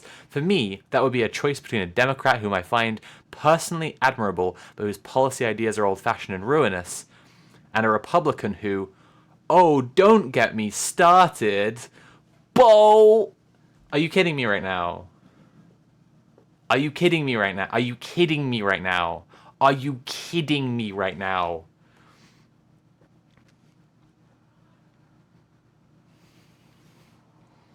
If they ever took me to Gitmo, they would read me this article. If I ever needed information out of an organizer who was also a fucking op, I would tie them to a chair and read them this article. This is such a painful piece of cringe fucking what a turd. What an absolute turd of an article. Like, truly, just embarrassing. Like, you're stinking up the entire Atlantic, David. What the fuck are you doing? Oh my god. Okay, chat, I'm going for a 5-minute break. I'm going to come back and we're going to discuss what that article was doing. We're going to discuss some of the ideological components of what's going on there. In particular, I would like to discuss the claim that the modern woke left is Manichean. Manichean, which, if you need explaining, is about a world of good versus evil, right? A light side and a dark side, right? Only extremes. That's a thing I think would be interesting to discuss. I'm going to be back in 5 minutes, so don't go anywhere. And if you've been enjoying the stream, please consider paying for the stream. You can subscribe or cheer, or most of all, you can help me out by donating directly using command TIP. We're aiming for 330 today. We're currently on 250, which means that if everyone watching gave £2.50, we would actually sail past that goal. So remember that small donations still make a big difference. And VOD watchers, please check out a link down below to help me out. And I'll be back in 5 minutes. Okay, let's get some music on. Back in 5.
What is up? Hello chat, I am back. How's it going? Hello, hello, hello, and hi, and howdy, and hello, and hi, and we're back properly. Hello everyone. Valerie Valkyrie says, hey folks, just back from door knocking for my branch campaign. That's very exciting. Tell us more about that. Who are you door knocking? Why are you door knocking? What's going on? How is my cuddle? Nice. Yes, good. My wife has just been volunteering at a bike repair, an anarchist bike space, basically, and it's a lot of fun. Chatters who were here before the break, what are your thoughts on the article we just read? The Democrats became great by fighting the left. I'd like to discuss it with you a little bit. And generally, chat, I have been streaming now for 1 hour and 40 minutes. So please, if you're enjoying the stream, consider paying for the stream. You can subscribe or cheer, or most importantly, you can donate directly using command tip. I noticed that nobody did it during the break. I have tended to notice that people don't tip during breaks because I have to assume you want to see my reaction to it. That's what I have to assume is going on, and that you want to be there when I get the tip. But yes, please help me get towards the dono goal today, which is £330. We're currently on 250, which means that if everybody watching donated £2.50 by doing command !TIP like that in chat, and go to the link there and gave me £2.50, it would add up to enough to get us past the dono goal right away. So small donations still matter a lot, and I'm basically just going to keep on talking like this until there are some donations, because I am working at the moment and I consider it absolutely correct that I should get paid for my work. So I'm just going to keep on going like that. Lovely to see you, Morgan the Fae. Thank you for stopping by. I hope your work is a pleasant time, and I hope that you get paid for it, which is not a guarantee for everyone in this world. Some people just do their work and hope that people pay them. And it would be kind of messed up if this happened, but like sometimes they just don't get paid at all. And when you think about that, that sucks, really. So as I said, if everybody watching just donated £2.50, we would get all the way past the dono goal instantaneously. So small donations do still matter, and I will say it's one of my favorite things when there are a lot of small donations, because it shows that everyone's working together in an effective way. I'm going to just quickly make a little Instagram story, because I've just realized that I didn't make an Instagram story before to promote the stream. There we go. No, I look horrible in that. Okay.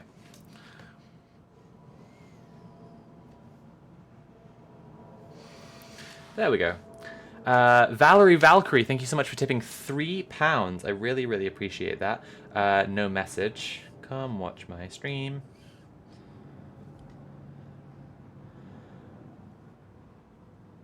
Come on, chat. You got a little bit longer to get more tips in while I'm typing in my link for the Instagram promo slide.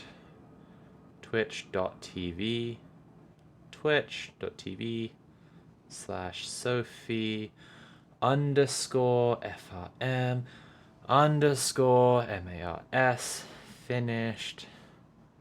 There it is. There it is. Okay.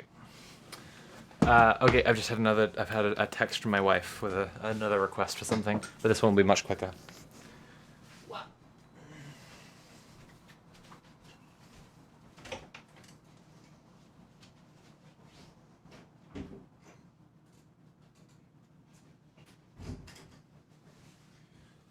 Okay.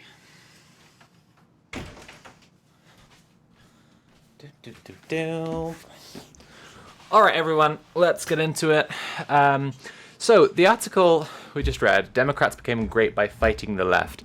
Obviously, some really grade A liberal slop, just cringe, deep, poor cleansing cringe. Like, all of my blackheads are gone. my risk of acne dramatically lowered because I've just cringed so hard that it's all just gone just right out of there. Toe curling, hair extruding, pore cleansing cringe from David Brooks there. But let's discuss it. Let's discuss like pragmatism versus utopianism. Pocket Deerbelly says, I wasn't here for the article, but I think I can guess how it went. Honestly, from the title, the Democrats became great by fighting the left. You can kind of guess the gist. But I think that what I'd like to focus on in the discussion, and welcome in, by the way, what I'd like to focus on in the discussion is, did that article ignore the successes the left had before FDR's election? I mean, fucking look, Abraham Lincoln, who I know is a Republican, but that's ignoring the party switch. In terms of the American left, Abraham Lincoln was pen pals with Karl Marx, right? Like, the organized working class in America has been pushing and pushing and pushing to gain power for basically the whole length of America. And the Democrats have managed to control and kettle and slow release and suppress like the energy that is built up in there.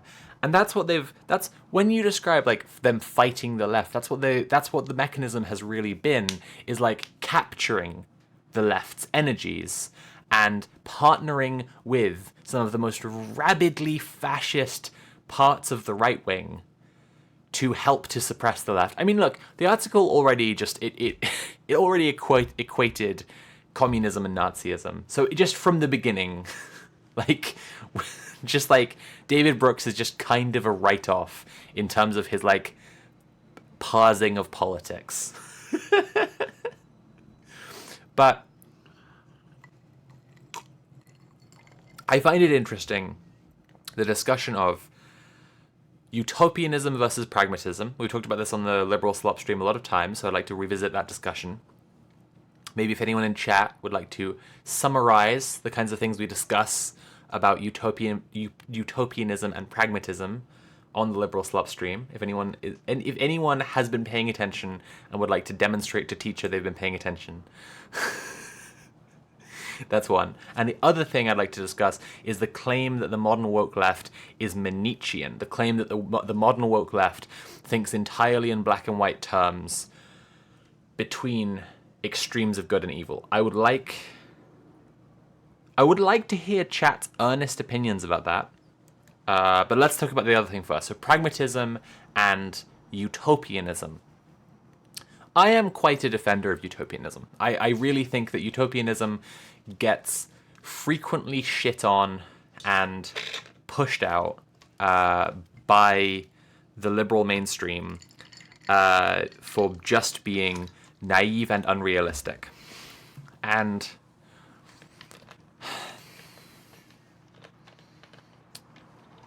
so, okay. Locan says only leftists and Sith deal in absolutes. It's good. So, if we talk about the organizing I've been doing in my neighborhood, right? I've been trying to stop people from getting evicted from homes that they have lived in for decades. The construction of the estate that I am on happened in a time that was this post-Thatcherite experiment. Thatcher famously privatized a ton of shit that should not have been on the private market.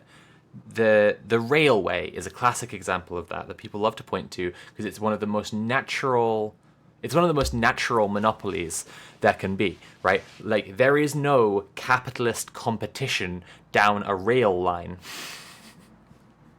because there can only be so many trains on it at any given time. So past a certain point where the maximum number of trains are being run, and by the way, they are, you can't actually have like capitalist competition for who is doing the best train company. There will just be a complete monopoly on people who run trains in an area. And so the privatization of the rail industry is just creating a situation where critical infrastructure that will have no space for there to be any competition will be controlled by a business for profit. And if that infrastructure is ever in danger of failing or collapsing, the government will bail it out because people need the infrastructure to work. They need the infrastructure to exist and work, right? So people love pointing at the rail as that example. But one of Thatcher's most powerful moves anywhere in any governance that she did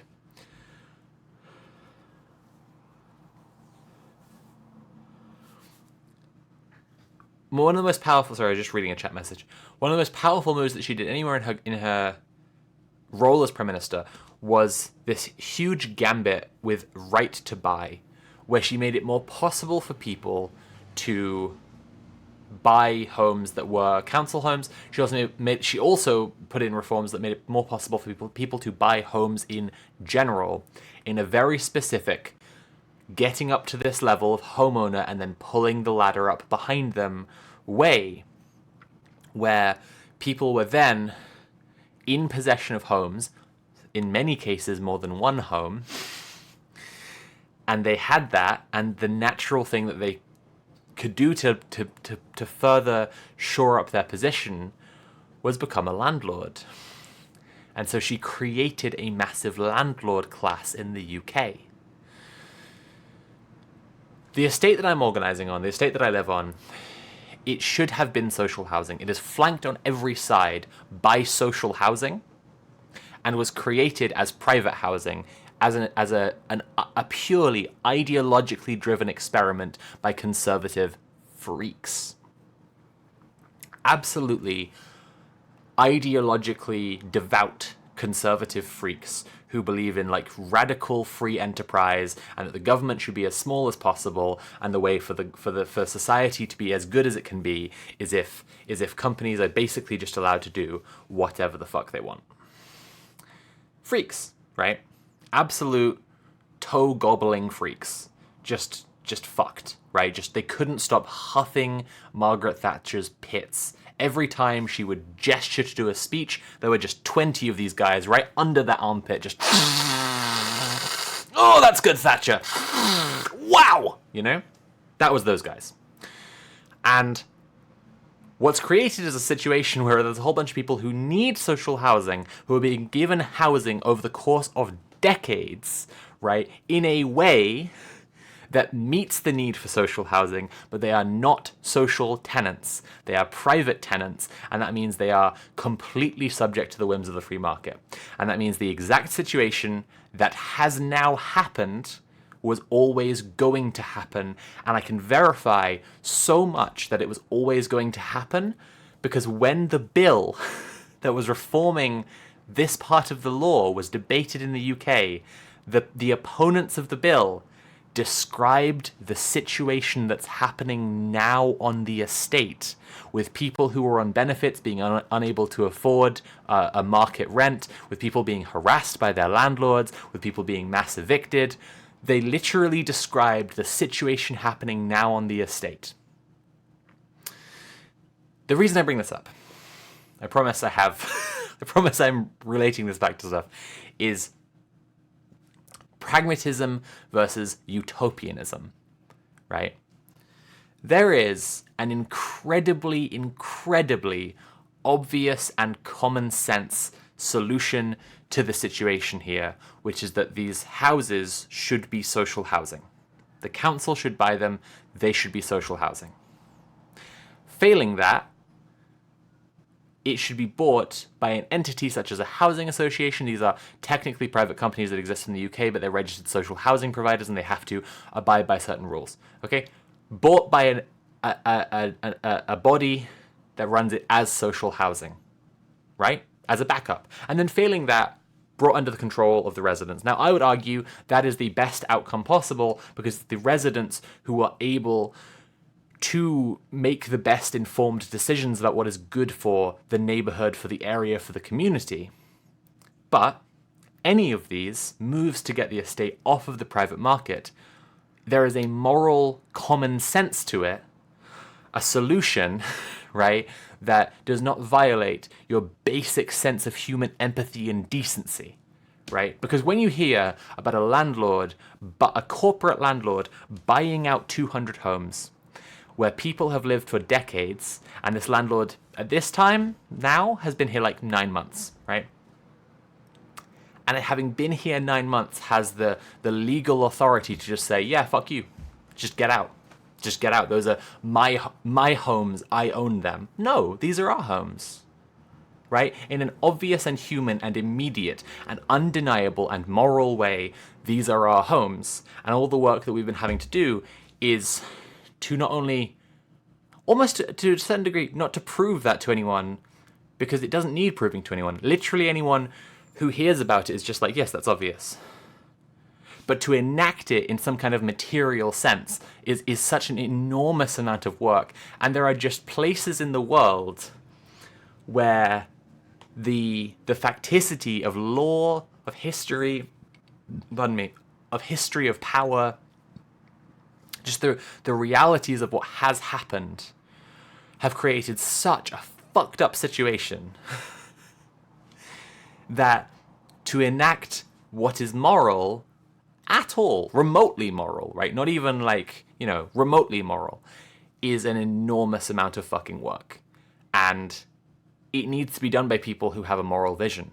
It needs to be done by people who believe a better world is possible, because people who don't won't do it. And people who are in positions in government who don't believe a better world is possible, who don't believe that the process needs to be overturned sometimes to create something better, they won't do it. They won't help. In fact, they will stand in the way while saying that they care. And I'm saying this from personal experience because it's what's happening right now. And that's utopianism and pragmatism, right? Utopianism is necessary because we have to express the desires in our hearts. We have to express the deepest desires of our hearts and minds, because they are, as Ruth Levitas says in Utopia's Method, a necessary form of knowledge and of truth. That's what I think about utopianism and pragmatism. Little Toasty X says, my favorite nugget with regard to utopia is it's not somewhere you actually want to get. It's how you orient yourself.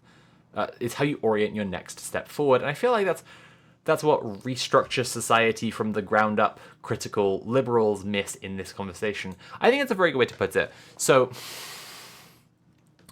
would I like to restructure society from the ground up if I had the option tomorrow? Yes.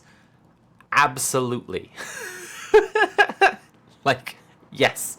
There is a lot very seriously, very obviously wrong, and there are also crises bearing down on us.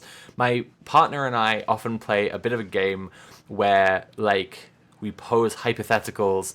If you were prime minister, what would you do about this thing? What would you do about that thing? If you had this sort of mandate from the people, if you'd been elected on this sort of premise, right? And it's fun to imagine, and it's also fun to orient yourself towards your pragmatic next steps, right? And what things you're pushing for politicians to do, what things you believe politicians can do.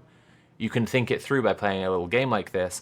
So one really fun example we've been talking about a lot recently is, if you were Andy Burnham and you were looking at the heat crisis right now, but let's say you had actually been put in office with a mandate of there is a serious heat emergency climate crisis, and I'm going to treat it like it's a crisis, because it is. Because 3,000 people fucking died this summer, according to reports that came out before the latest heat waves. What would you do? Part of my answer is I would start with a lockdown. Something honestly akin to COVID lockdown in terms of paring back what is happening in society, only people wouldn't be restricted to being in their houses. So it wouldn't be nearly as fucking depressing. It would just be we're going to day one start with the essential parts of the economy and society are the parts that are running, and we're going to build back outwards from there, and we're going to do it entirely sustainably. Because this is a fucking crisis. This is a very serious crisis. And yes, I would be aptly described as being authoritarian in that position. I'm never running for Prime Minister. I'm not even running for MP or local councillor, right? I don't have to worry about this violating some kind of core liberal or core anarchist principle for me. I'm never going to be in that position. But I do earnestly believe that like some degree of authoritarian measure is necessary to respond to some kinds of crisis and emergency. And I really think that like if someone was taking the climate crisis completely seriously, they would come into power and massively pare back the amount of stuff that is happening in the economy day one. The only time in recent memory that our emissions went down is COVID, because the economy stopped, because everyone was indoors. Tell people you can go outside and you can hang out. We're just shutting everything down until we find that we can do it with capacity from wind and solar and nuclear.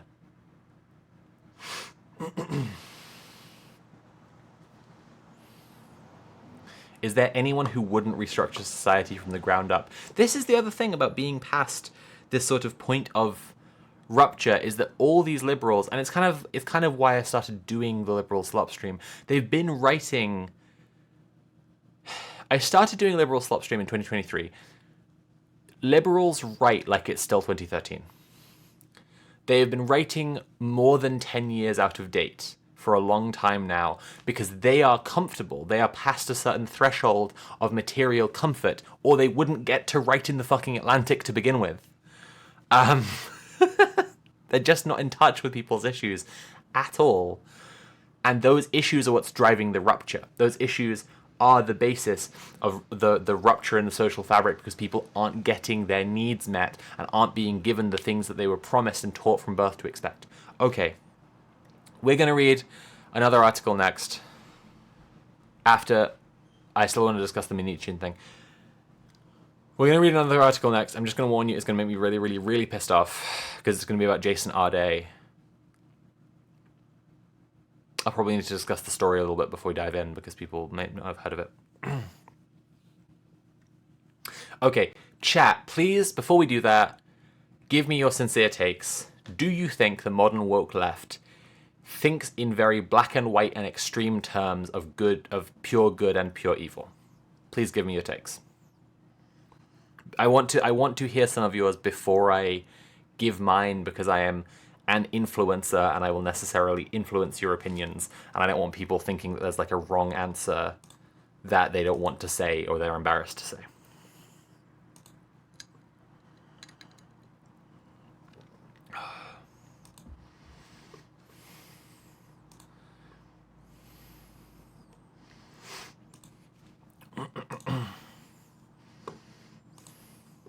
The question, to reiterate it, is the modern woke left Minichian? Does the modern woke left believe in pure good and pure evil and a hard distinction between them, and that the entire world to some degree is sorted into these two camps?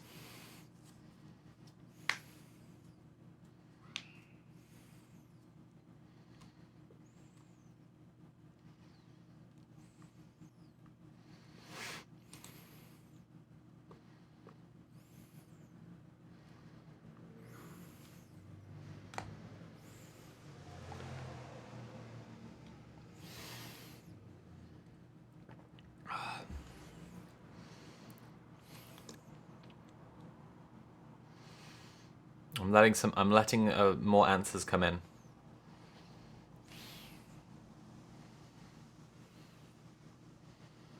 I'm giving some space for this. You know what? It's a good opportunity for me to say, if you're enjoying the stream, please consider paying for the stream. You can subscribe or cheer or donate directly using Command Tip. I have been streaming for 2 full hours now. I am doing work. I'm doing my job right now when I'm streaming. And I like to get paid for doing my job. I only get paid when strangers on the internet decide to give me money. So please subscribe, which would give you ad-free viewing and some Sophie from Mars emotes. Or cheer, don't really do that. It's not very good. Only if you already have some bits and you just want to give them away.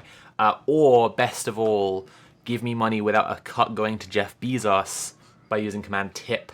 And if everybody watching right now gave £2.50, then we would get to the donor goal right away. Okay. There's still some time for people to get their answers in. Does the modern woke left think in Manichean terms, black and white thinking, a world of good and evil? Everyone is either pure good or pure evil. Woke like me or a complete fascist. Alright, let's start reading some answers, but there's still a bit more time for people to get their answers in. And also please do tip if you've been enjoying the stream. Okay, Lorcan says, I don't think they do inherently, but there's definitely an us and them attitude, which is fair in many ways. Prince Infidel says, I don't think they do in black and white, but it's valuable to them to present things in black and white. Little Toasty X says, there are definitely elements with black and white thinking, but I feel like good comrades see the grey. Valkyrie says, certainly not offline in organizing spaces. Vulpix Rose 989, sorry, Vulpix, where did I get Rose from? Vulpix989 says, I think a lot of people thinking in black and white terms is not exclusive to the left, it's just that there are different forms of what black and white thinking looks like. What that looks like on the woke left looks different than in the liberal center, etc.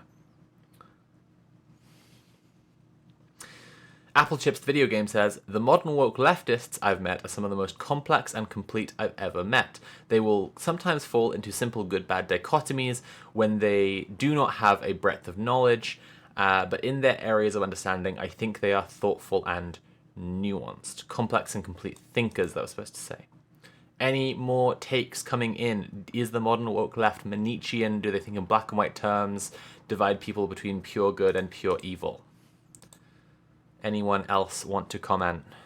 I'm giving you the length of one more dono plug to comment. Everyone, if you're enjoying the stream, please consider paying for the stream. You can subscribe or cheer or donate directly using command TIP. We're trying to hit 330 today. We're at 250. That means if everyone watching right now gave £2.50, then we would hit the dono goal immediately. So do remember that small donations still add up and still make a difference. I'm doing my job right now, and I really like to get paid for it. Also, VOD viewers, please check out the link down below. And I'll remind you once again that I have just today finished all the main work on my Ezra Klein video, What is Happening to Ezra Klein. So if you enjoy the liberal slop streams and you want to get the video essay, the first video essay I've made that's explicitly pulling from the world of the liberal slop streams onto my main channel, What is Happening to Ezra Klein, it will be available on my Patreon from tomorrow. And it's coming out on my YouTube channel September 11th. Okay, so no one else gave a take on it. Pocket Deer has tipped £1. Thank you very much, Pocket Deer, with a message, $1 for the woke left. Famished Jet has tipped £3 and says, Sophia's from Mars? But how? Well, you see, I've come from Mars to try to help Earth to develop communism in the same way as we did. Not through Martian colonialism, but through just spreading knowledge of our history and how we were able to stage a global revolution that stopped climate collapse. Okay, so I've heard a few different takes on it. I'm not sure what my take is, and it's I partly say that because I think I have been someone who thought in very black and white terms at some points through my journey of radicalization, and I am trying to challenge that, right? And so I don't want to have a black and white take about the black and white takes, essentially. I do think a couple of people identified that very online people tend to think in more black and white terms, and I think that's an incredibly true observation by the chatters who pointed that out. Someone said, was it Valerie, offline comrades in organizing spaces don't think in black and white terms. I regret to inform you there are some horribly online people in some organizing spaces, unfortunately, and people don't have very good defenses against when those people start to massively freak out and declare one of their comrades to be evil. Unfortunately, it is a serious concern, and it's something that we see among an intersection of white, middle class, fairly young, and hyper online leftists in organizing spaces. So I think the black and whiteness is there. I think it is a real thing, and it doesn't represent a very large proportion of the left. And in real world organizing spaces, it represents a very, very, very small number of people, proportion of people. And on top of that, not people who are capable. Because of that, it's an incredibly limiting thing in the real world. So because of that, it doesn't represent people who build organizations. It doesn't represent, it's not people who hold a large amount of power in the organized left at all, by the nature of what the thing is. I think that strain exists, this Manichean strain that we've now seen come up a couple of times in liberal slop articles, and I do not think it characterizes the like far left in general. I think that it is a very sneaky dodge being done by liberal slop writers when they bring up this term Manichean, because I think they're trying to draw an equivalency between left-wing people who say billionaires shouldn't exist, right? Which is a very absolutist statement.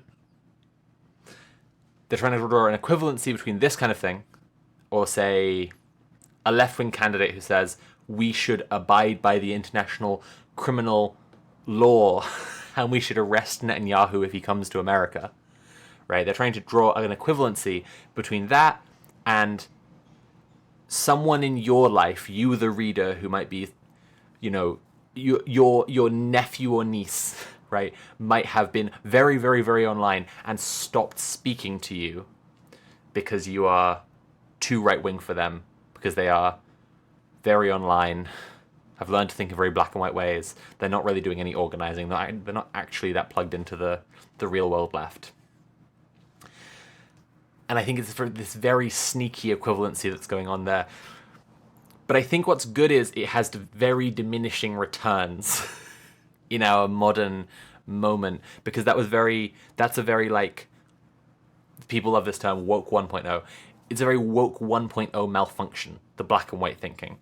And because of that, and how many people now who are woke and leftist are also organizers, and actually all going out to try to make a difference in the world, a huge number compared to what it used to be. They don't have as much black and white thinking anymore because it just doesn't really work. And unfortunately, it's worked in some bubbles, right? There are particular places where people have been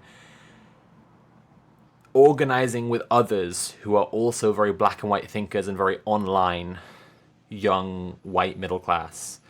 And so it's basically just a codification in an organizing structure of their social scene. And so they're able to strictly police, like, who is in their social clique by applying a double standard, by watching someone that they don't like for, you know, some bad tweet or whatever, and then being like, fuck this person forever, and ejecting them.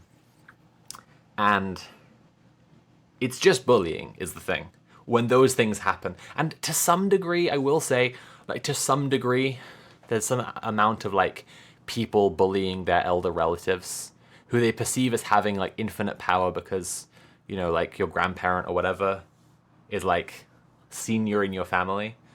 Gotta run for some errands, catch you all in the VOD. See you, Vulpix, thanks for stopping by, and hello, VOD Vulpix. Welcome to the VOD. I think there has been some degree, maybe bullying is a strong term, but just, like, people completely cutting off relatives. This is a way that people were acting quite a lot in, like, the 2010s. People completely cutting off relatives. And I think there's definitely also, like, some degree of, like, coinciding with awareness of transness, where, like, the phenomenon of people coming out as trans and the phenomenon of people radicalizing leftwards almost got a little bit culturally conflated. Trans people shouldn't have to be around a relative who is routinely abusive towards them by denying their real agenda. They shouldn't have to.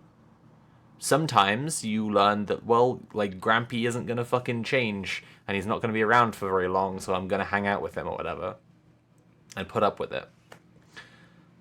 But they shouldn't have to.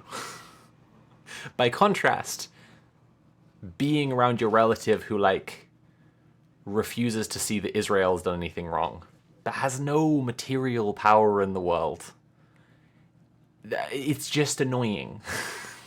like it's just annoying. It's not actually them doing, like, a hideous crime to you. It's just annoying.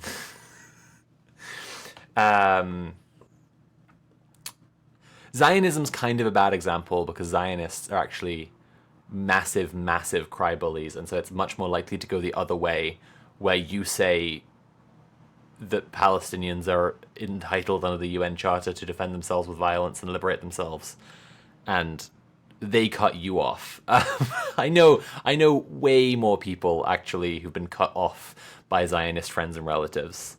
Mule's actually talked about this. I think you all probably will have heard about this. Mule actually got cut off by people in his family for just opposing genocide.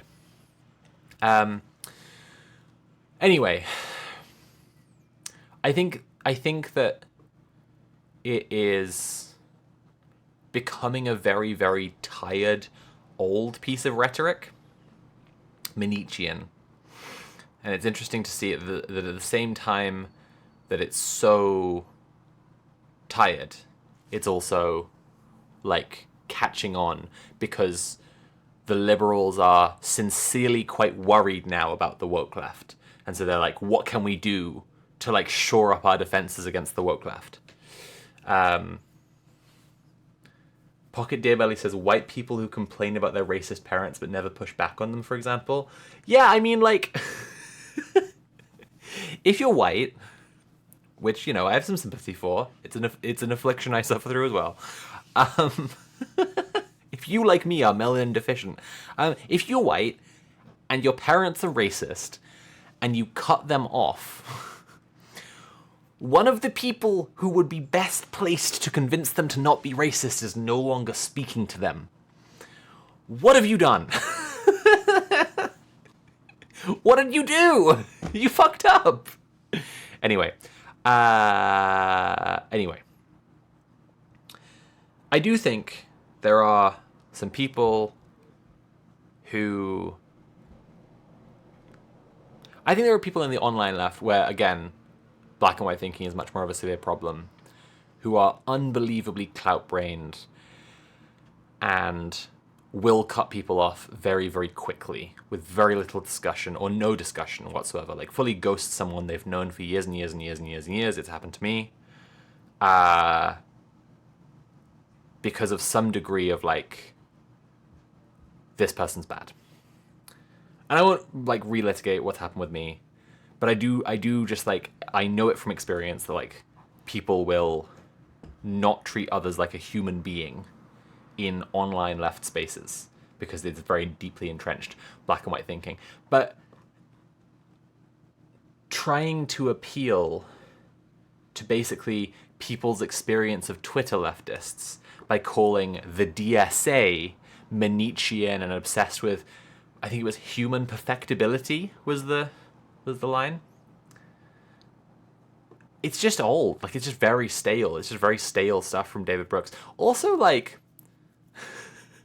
I know this is, like, kind of to be expected broadly from someone whose position is, like, we should be moderate and we should be pragmatic and we should not try and get better things. But, like, of all things to, like, die on a hill about, human perfectibility is quite a funny one. Because what's the worst case scenario? Like, humans get better? Like, I think if he I would have had more sympathy if he phrased it as, like, believers that human beings are perfect until they're proven to be even slightly imperfect, and then they're terrible, which I think is what the Manichean thing is sort of getting at. Like, people believe they're in a little social club online of, like, good people who've never done anything wrong, and then they see someone have, like, a mid-tweet that kind of reproduces, like, a racist idea or something, and they're like, this person is evil and a Nazi. And, like, that's cringe, that sucks, that sucks. But, like, believers in human perfectibility is, like, I don't know, man, maybe we should be trying to be perfect. I don't know. It just doesn't sound so bad. I don't know what to say about that. Anyway, we are going to read next an article which is going to upset me a lot. It's probably going to upset some people in chat quite a bit. Chat, have you heard of Jason Arday? Do you know about Jason Arday? Do you know about what's happened last week?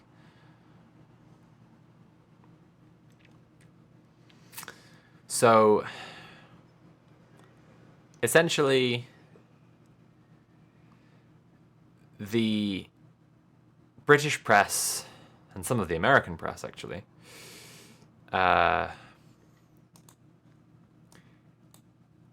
bullied a man to death. A Cambridge professor by the name of Jason Arday was accused by a eugenicist little freak who looks like if H.P. Lovecraft had a baby with a newt. This freak called Nathan Coffnass. Actually, you know what? Let's get up a picture of Nathan Coffnass. Nathan Coffnass. Here he is. This little freak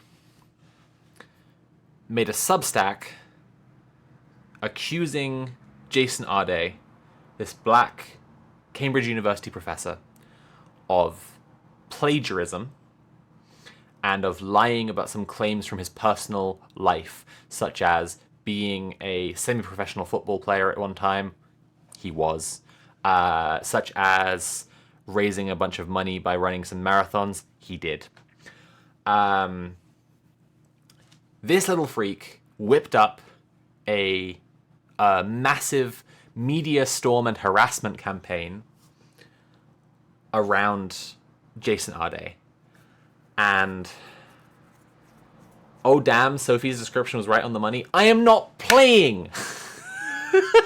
I am not playing here! He looks like if H.P. Lovecraft fucked a newt. I'm not playing around.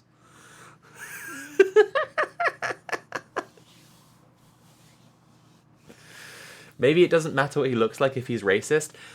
Pocket Deer Belly, I respect where you're coming from. I respect what you're trying to get at. It's the, you know, this doesn't harm him, but it does harm other people who look like if H.P. Lovecraft fucked a newt. This guy specifically wants to be Cambridge's professor of eugenics. This man believes in genetic purity and weakness and wants to select for better human beings through breeding.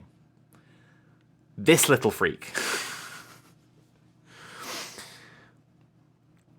He started a harassment campaign against Jason Arday, this black Cambridge professor, who,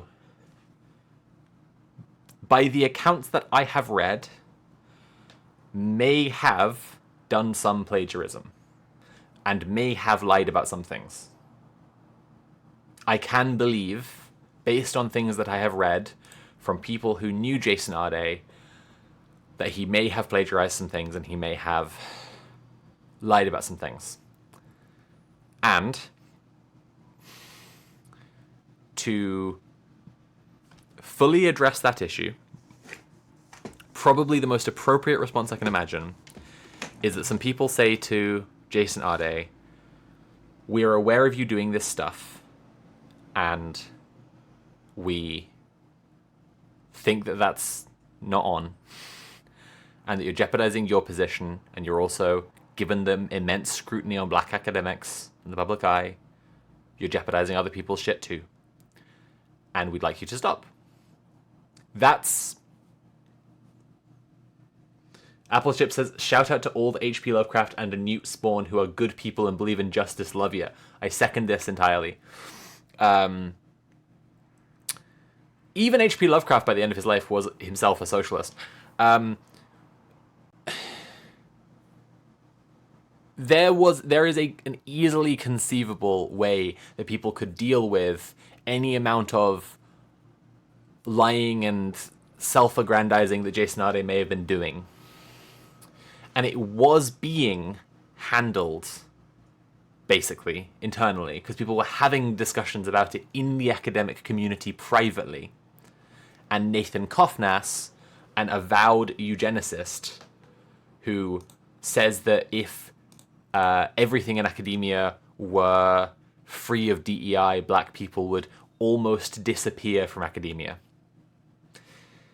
Nathan Kofnas, who lost his position at Cambridge for being a racist, and who then started basically obsessively following the works of Jason Arday, who then got a position at Cambridge.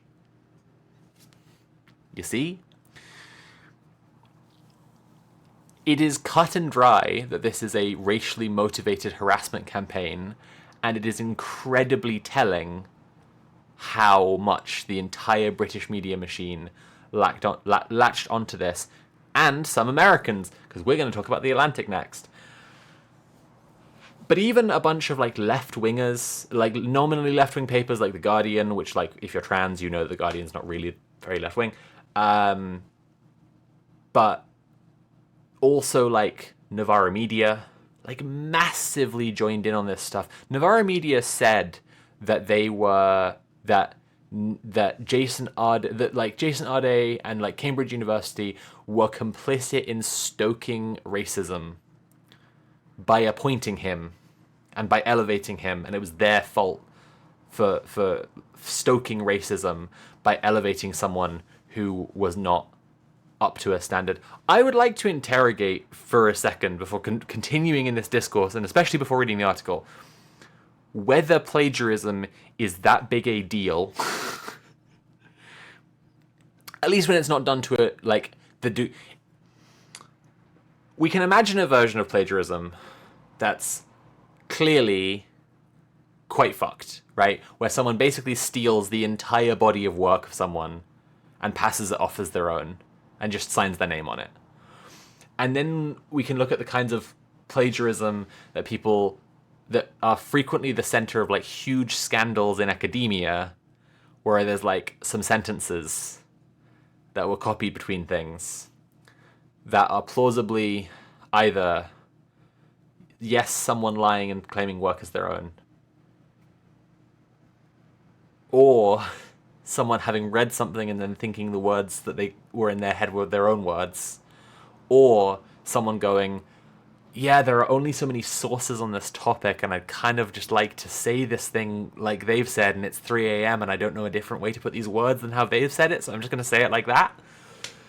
And even in the worst case there, where they're lying, and they know they're lying, we can surely examine the systemic incentives in academia today, which has been highly focused around what's profitable for universities, that encourages people to go fast through production of new research, of new papers, of whatever, right? The incentives on academics today are not geared towards making good original research that really innovates in their field, unless they're someone who already wins a ton of research money for their university. It's all very, very, very money centered. What do people think about Novara's apology? I'm skeptical.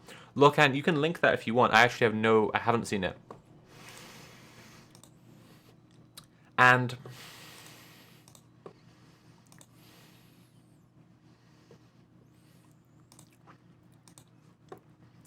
I think it's worth interrogating just whether plagiarism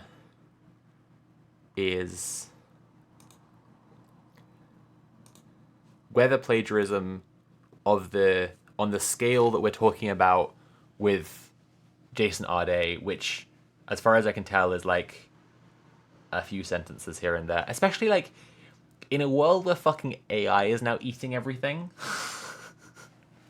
like, why the fuck is this our focus? So, like, on every level, Oakley Dokley, welcome to the stream. Lovely to have you here. Super happy Friday stream. I hope everyone's having a wonderful day. Unfortunately, we're discussing something rather upsetting, which is the hounding to death of a black man by the British press.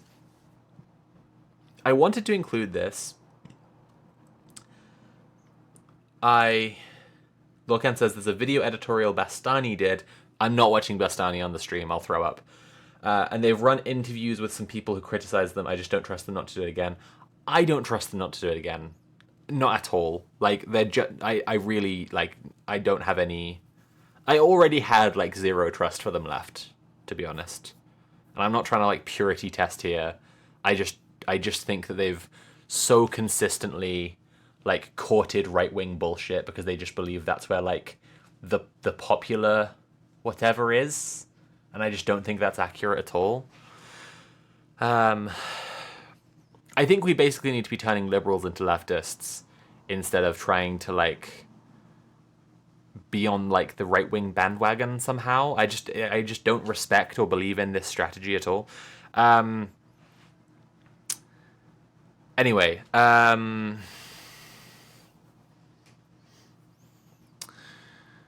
what was I going to say? I'm trying not to go on a massive diversion about Navarro right now. It's just like when you've... having myself now seen shit like Michael Walker speculate, because it's an interesting abstract question to him, about whether, like, some trans people are really trans or not. It's just like, fuck yourself, dude. Just you are just masturbating right now. You don't have to be doing it on air, you know?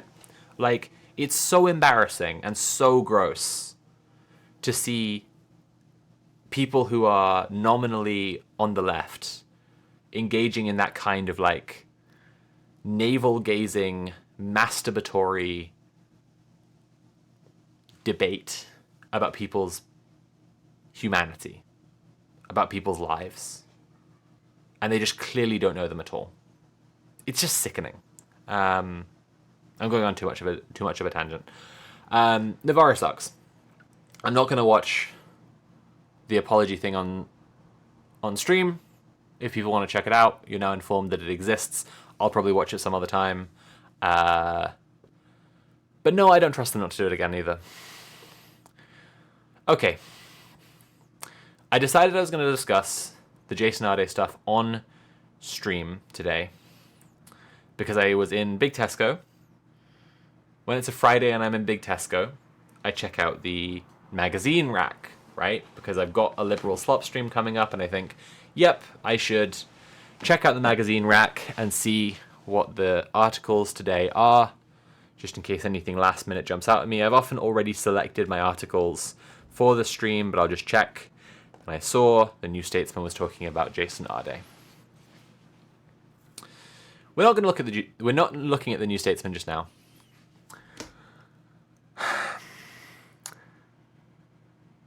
But the New Statesman's front cover was a picture of Jason Arday in a frame, shattered, and it called it a very British scandal. Very British something or other. One of the things that really bothers me about everything that's happened is I actually don't think this is a very British situation. I think that the press, the British press, who are particularly nasty and evil, has been a big part of it. I think that Cambridge University, which is a British institution, has been a part of it. And I think the shape of the overall thing, right? Freak little goblin horrible fucking cunt Nazi starts a harassment campaign that gets a black man killed. It's actually very American, but that's kind of neither here nor there. Because seeing that front cover, I was like, that's strange. I don't remember the New Statesman being free of sin on this one. And I had a look, and of course they were also doing the reporting that helped to get this man killed. It's completely sickening. And like, look, I wasn't streaming last week because I was hanging out with Mule, but I can tell you 100% guarantee if Red Planet ran last week, we wouldn't have been saying, oh, it's so terrible that this guy did plagiarism. Oh, it's so horrible that the Cambridge University elevated someone who wasn't a good academic just because he's black. That's actually really, really bad and a serious problem with academia. I don't think that's a serious problem with academia. I do not think that's a serious fucking problem with academia, because for hundreds of years, people have been being elevated to high positions in academia and industry and government while being woefully underqualified. Less qualified, by the way, than the worst caricature we could imagine of Jason Arday. Less qualified than the worst caricature of Jason Arday because they're white. So if some underqualified people of colour get some positions of power and influence in society, I could not fucking care less. Like, I really, really do not care. And like, and it's so easy to just not join in on a mob fucking harassment campaign that hounds someone to death. And I think there is some degree of people not understanding just how impossibly overwhelming and evil this shit is to go through. But to me, as someone who's been a trans woman in the public eye for 6 years, and I've experienced a variety across those years of differently sized campaigns by people who hate my guts and want me dead to harass me and bully me into suicide, I can say categorically that British media killed this man. It is not complicated to me at all. And now we're going to read Graham Wood's article in The Atlantic, Jason Arday's final self-delusion. Elevating a fraud isn't shameful. Elevating a fraud is shameful. Exposing one isn't. Yes, this article was written on August 18th, 4 days after Jason Arday died. This is a fucking victory lap by an ideologically committed freak. This is sickening to me. This is so fucked.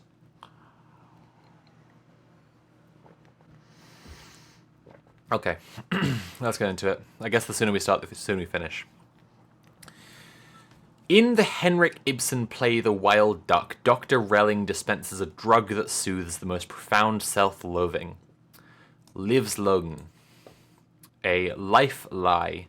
A form of grandiose self-delusion that lets the pathetic figures who take it believe they are geniuses and noble romantics.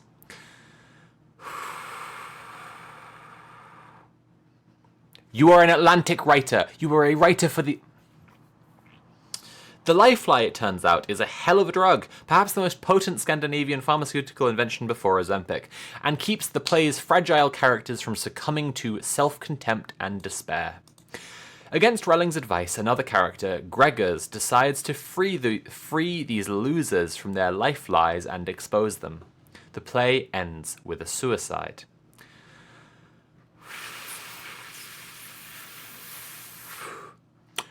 I cannot tell you how I feel about Graham Wood for writing this piece because of Twitch terms of service, and we are one paragraph in. On Friday, the former Cambridge professor Jason Arday died at the age of 41. British police said his death was unexpected but not suspicious. This classification, unexpected but not suspicious, includes the possibility that he died accidentally. But reports of Arday's delicate emotional state at the time have led most to assume that he killed himself after weeks of accumulating revelations that he had lied compulsively for personal and professional gain. One of his last public statements was an interview with the Times of London in which he affirmed that he was not a liar, a line itself so blatantly false that any Ibsen fan would have recognized symptoms of a Livslögn overdose. He gave no George Santos-like impish shrug at having been finally caught. What took you so long? Whatever. He did not prepare to switch careers to pursue reality TV stardom or write a Catch Me If You Can style memoir about the dupes he met along the way. Instead, his response suggested, "It is painful to notice this now, when nothing can be done." That he felt he had to stick with his story. That way led to a catastrophic end. Narcissistic collapse.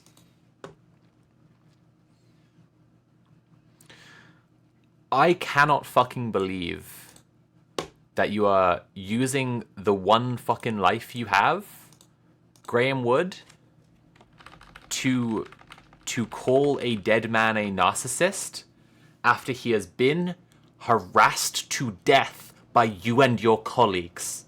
This is unspeakably ghoulish behavior, and you should be ashamed of yourself the rest of your fucking life.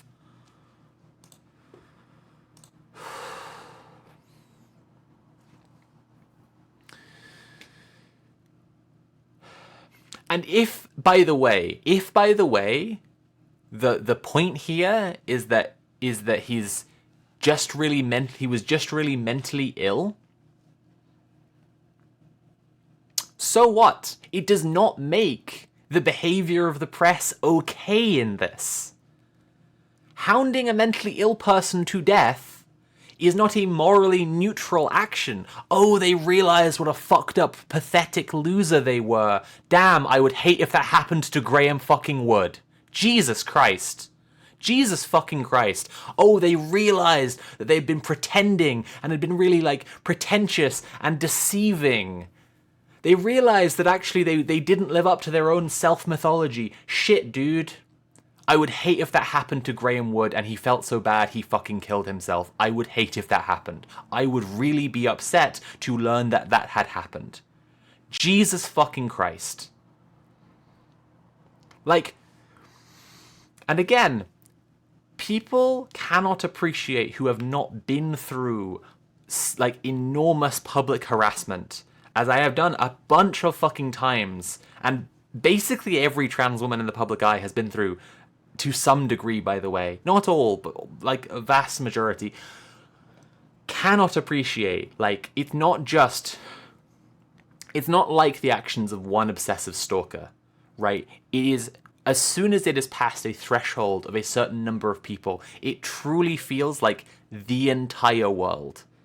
Like, you lose perception of how big the entire world is, and it really feels like every person on Earth is out to fucking get you, and it really feels like your only way is to die, right? And that is, in the modern day, where people have been doing this and then observing this phenomenon for long enough, it is the conscious intention of some people who start these things. As it was, right? It was the conscious intention of Nathan Kofnas to strip this black man of the status and accolades that he had been given because he was a racist who hated him. Right? It was a racially motivated, targeted attack. This harassment was used like a fucking gun, loaded and pointed by a fucking eugenicist freak at a black man. Right? And now the gun is justifying to itself that it did nothing wrong. This is sickening. This is completely fucking sickening. Sundry Clowncar says 40 times articles about Jason Arday in the last 2 weeks of his life. There need to be trials for the behavior of the British press. I'm not just talking about this one thing. But there need to be fucking trials. My uncle died in the Hillsborough disaster. The Sun newspaper said it was the fault of the victims of the Hillsborough disaster that the stadium had collapsed. They accused football fans of pissing on the dead and robbing corpses. The British press, and hey, check it out, The Atlantic, is so sickeningly fucking evil and so proud of it. They love the level of impunity that they experience, right? They are living in a fucking Epstein reality. These people are creeps, they are freaks, and they are monsters, right? And in a way that only a fucking class of powerful people can become. There is no innate human nature that makes people into any kind of monster to the degree that the ruling class can create monsters. It's fucking sickening. It genuinely, like, I have not an ounce nor shred of anything but contempt and loathing for these fucking people.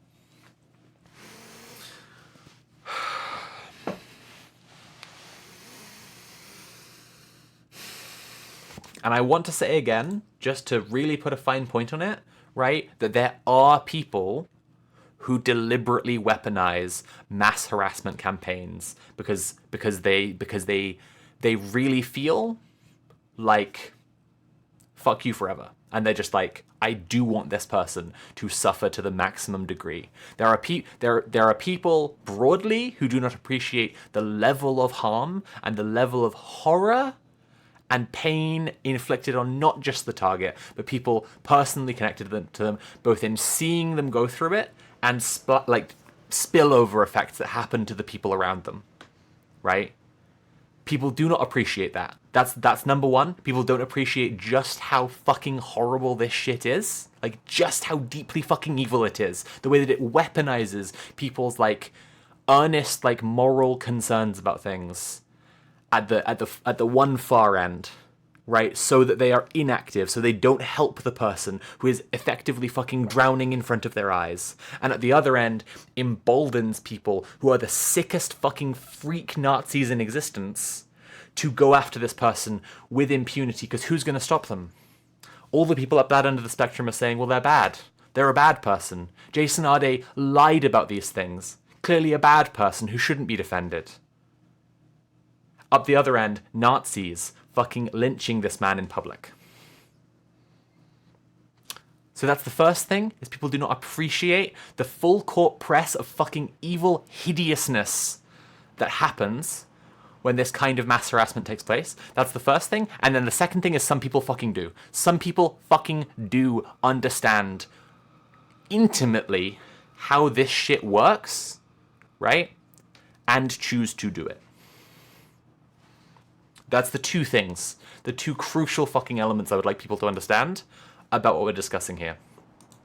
And now let's continue to read Graham Wood, talking about, by the way, how someone, in his view, someone realized that they had been figured out for being a phony, and that caused a narcissistic collapse that led to them killing themselves. Fucking project much, you little bitch? Fuck you. Jesus Christ.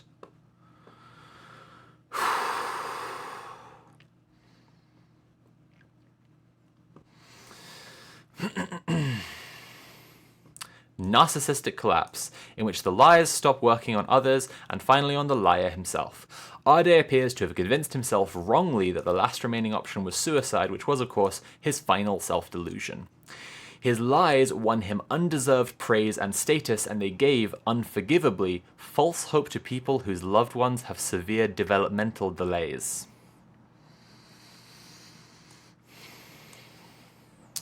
I think I would just be careful writing an article about a guy who just killed himself about how I use the term unforgivably. Right? Like, I would maybe try and think about that guy's family. I would maybe try and think about people who knew him. Right? I would maybe try and think about, if you have the authority to really speak on that shit, unforgivably.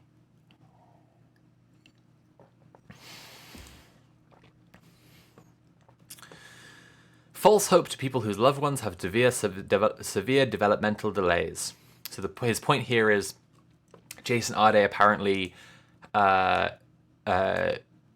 Arday quite observably was autistic, and apparently told some lies about how severe his autism was in childhood, which bigged up his own progression from being very disabled to achieving a lot of stuff in his academic career. And it seems like he exaggerated it, but also did suffer with severe disability due to his autism, and then did overcome some serious hardship, actually.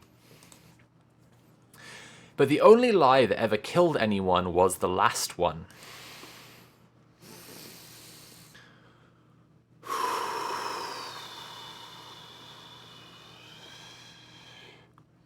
Some are now suggesting that Arday was the victim, and the people who drew attention to his lies the villains. Ibram X. Kendi suggests that Arday might even be vindicated after a full accounting of the allegations against him. Keep in mind that in addition to his straightforward acts of fabrication and plagiarism, always of less powerful academics, he claimed to have taken part in a British documentary series that preceded his birth. Oh no! How silly! How silly of him to do that! How silly of him to do that. Chat, I'm actually gonna chuck you like a pro tip right now. Anyone who's unaware of this is actually a pro fucking tip for noticing when some bullshit is going on and when you need to try and reach out and give vital support to someone. This line right here, okay?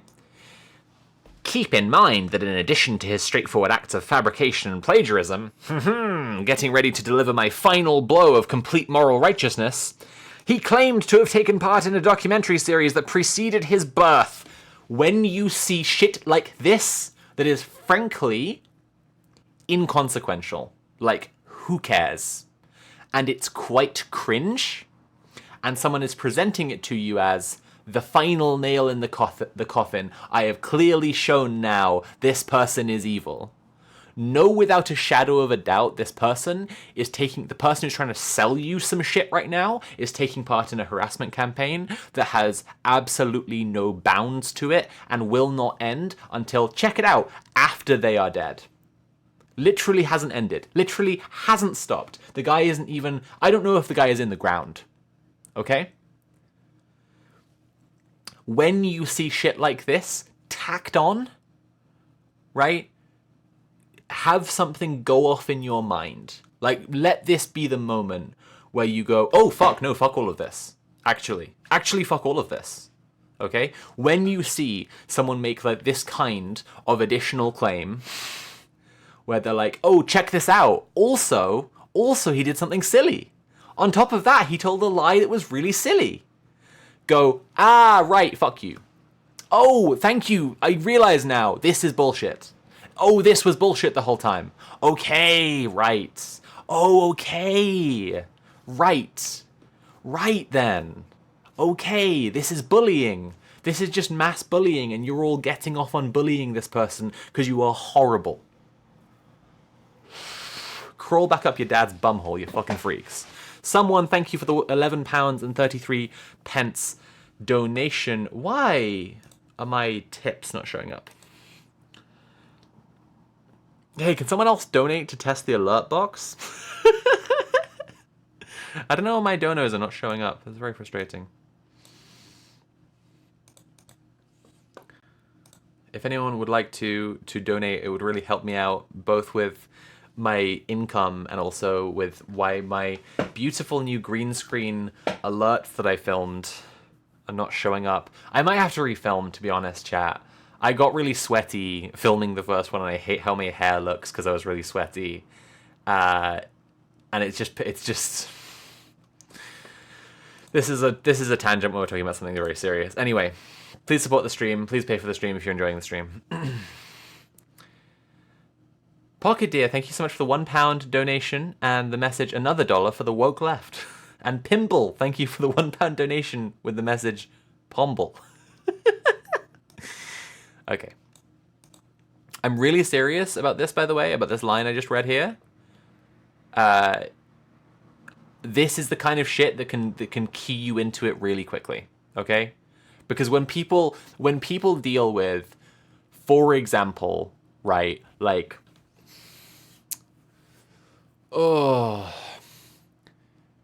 fraud or interpersonal harm, or someone having like bigoted views, right?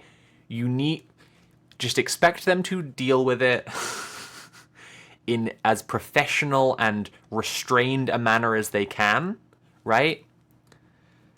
Ask yourself, why am I hearing about this? That's one fucking thing. Why am I hearing about this at all?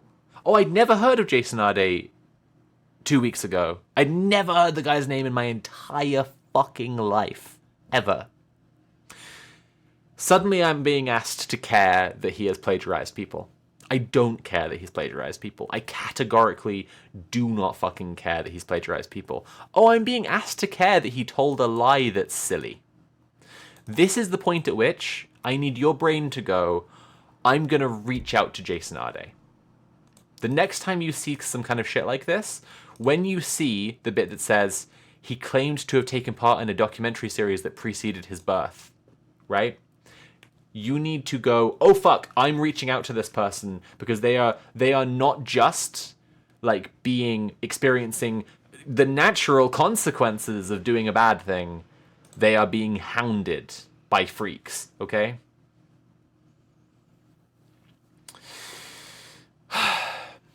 And the hapless Good Law Project. Haha, oh wow. Oh wow, check it out. It's the only legal entity that's fucking fighting for for freedom of the press and for the fucking the end to the prescription of a bunch of prescribed terrorist groups in the UK that people broadly disagree with, and for better trans rights and a whole bunch of other shit. Oh look, it's the Good Law Project that's doing a bunch of absolutely vital legal work to defend people's basic rights in the UK, and it's being called hapless here. Oh, the silly bumbling Good Law Project just sort of tripping over their own feet, doing stupid woke nonsense. Oh, of course, the hapless Good Law Project. Graham Wood. I wish Graham wouldn't. The hapless Good Law Project, which persuaded dozens of Cambridge bigwigs to rally behind Arday and dismiss his critics as racists, has issued an open letter calling for an investigation of the press. Good, I hope they fucking investigate you, Graham Wood, you fucking freak.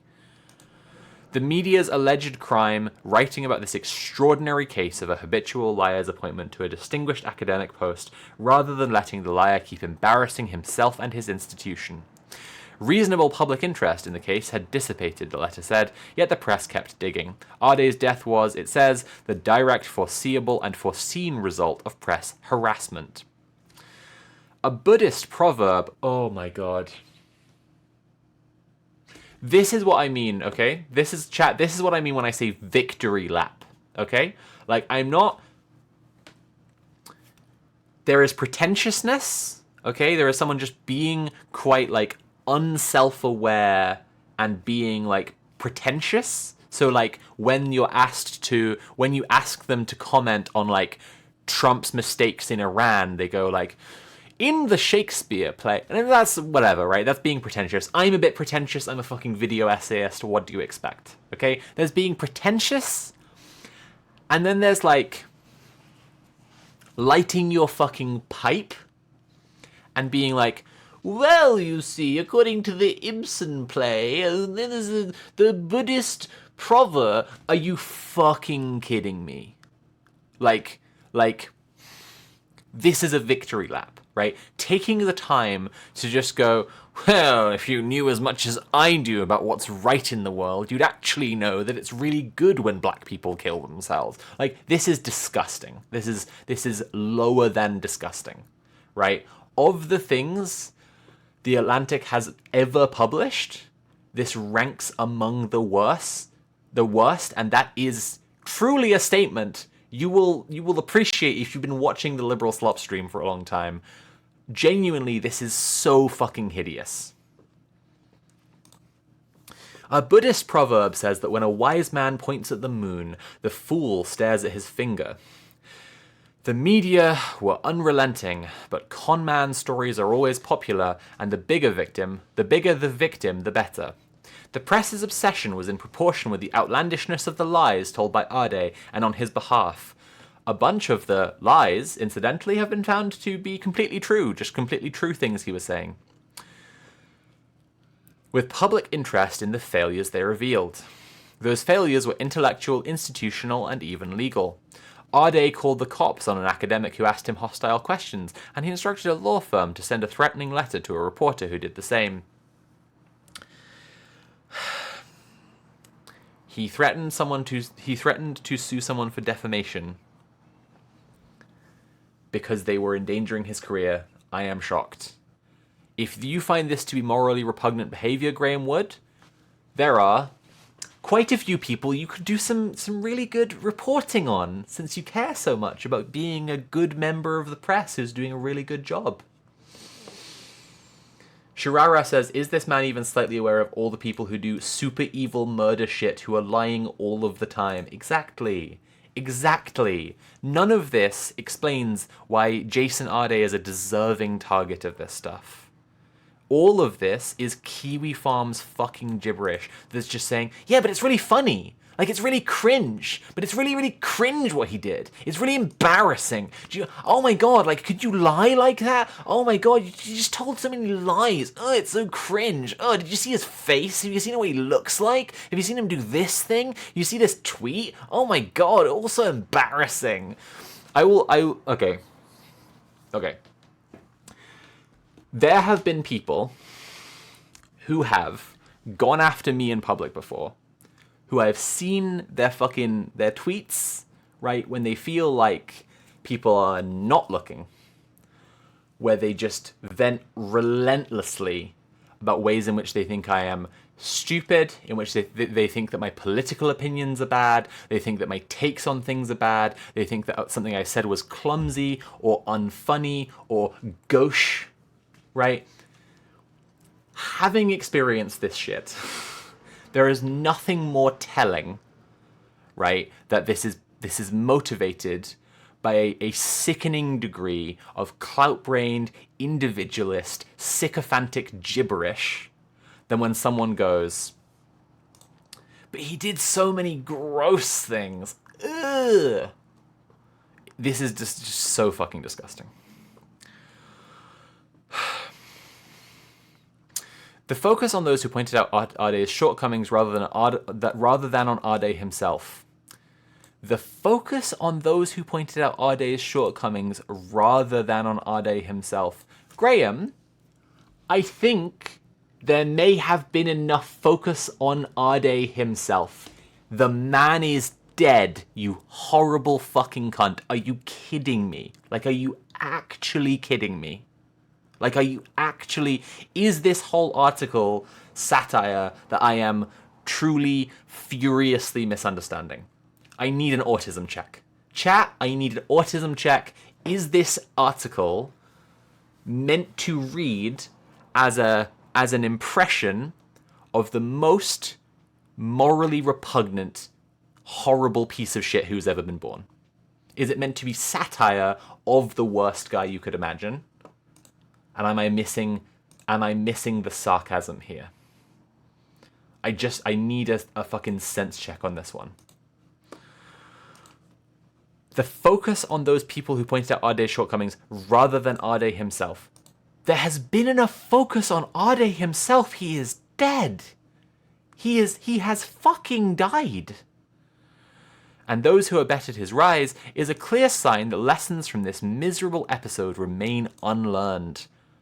Yeah, man, I'll fucking agree. You know what, actually, Graham Wood, Sophie from Mars, some people are not fucking learning the lessons they need to from this situation. It is so vile that not only this guy he's having the lessons spelled out for him. People are saying the press really needs to fucking look at themselves, and he is jumping in to proudly declare, no, actually, we don't. The man is dead. We did nothing wrong. Are you fucking kidding me? The people responsible for it may repeat their errors and, in some cases, commit appalling new ones. Kennedy compares Arday's treatment to a lynching. This analogy is tenable only if you think lynching means harshly criticizing people for actual transgressions rather than summarily murdering them for no reason at all. Actually, Graham, I think that lynching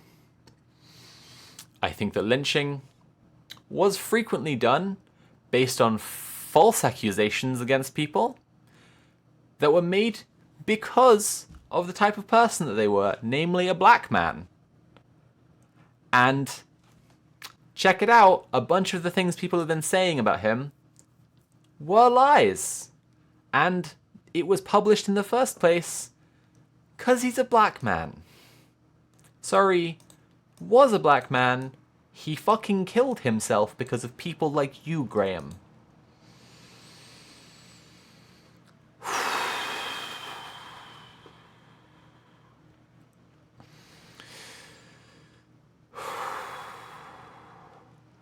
We're nearly at the end. Let's just press on right through it. Some lies are okay, no, I just need to say this again.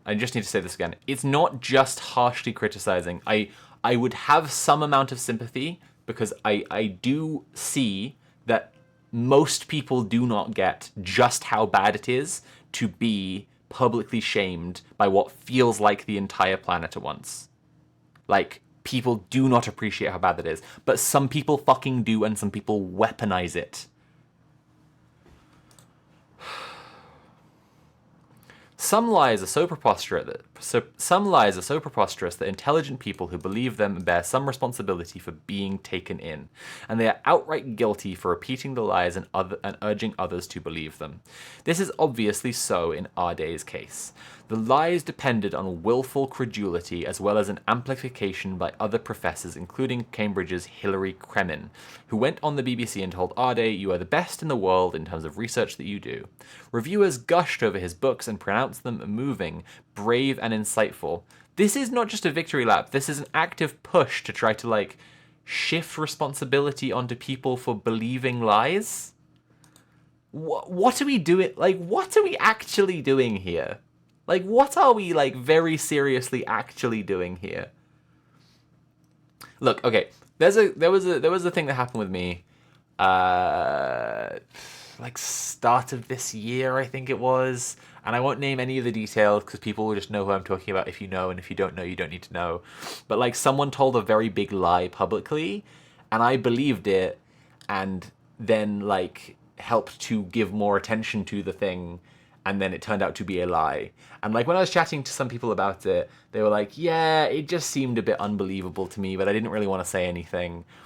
And in that moment, I had a feeling of, like, well, why didn't you say anything? Why didn't you say that to me? Because fucking I didn't get it, or I wouldn't have helped to spread that lie.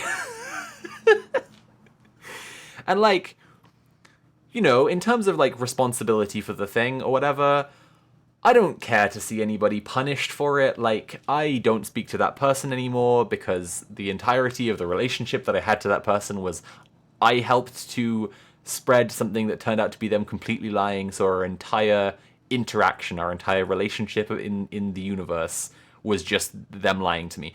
But, like, I don't fucking want anything bad to happen, hence why I'm anonymizing this story, and those of you who know already know. But, like, in that moment, when someone said to me, like, yeah, it seemed kind of suspicious, and I didn't want to say anything, and I felt a real sense of, like, I have issues with, like, trust and naivety throughout my life historically because of my brain, because of this thing you might have heard of. Like, I need people to tell me when they see me, like, do something, and they're like, yeah, I don't think I believe the person that Sophie's interacting with there. And I felt some sense of, like, responsibility on that person, and I had to work through it and chat to my therapist about it, and I was like, no, actually, no, that person doesn't have any responsibility. That's fine. Do I have responsibility for sharing this thing around? I got fucking lied to. I don't feel like I do.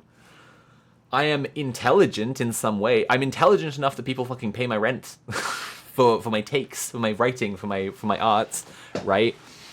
Completely insane that on top of already doing a fucking victory lap for killing this guy, for being part of the press that killed Jason Arday, Graham Wood is now saying other people bear responsibility for, despite being intelligent, believing him. Jesus fucking Christ. This is so smug on top of everything. I'm just so fucking smug. Alright. Reviewers gush over his books, blah blah blah. Claims a masked man invisible to security cameras had menaced Arday with a knife and someone sent him the head of a pig, which he disposed of rather than preserved as evidence. I don't know about any of that shit. Okay, he told some more lies. The trajectory of his deception seems to have, and even then, I've just shrugged that off as like, okay, I guess Jason Arday lied about some more stuff. I don't even know. I don't even fucking know, because in some of the cases of him lying about some stuff, it turns out, yeah, he was lying about some stuff, and in other ones, he was telling the fucking complete truth, and horrible racists just keep on determinedly saying, no, that was a lie. And so it feels impossible to, like, shrug and move on, even. The trajectory of his deception seems to have been from tragedy, a man carried away with lies and too compulsive to stop telling them, to farce, once the lies became ridiculous enough that only a complicit person could believe them. What's that? And finally back to tragedy on Friday.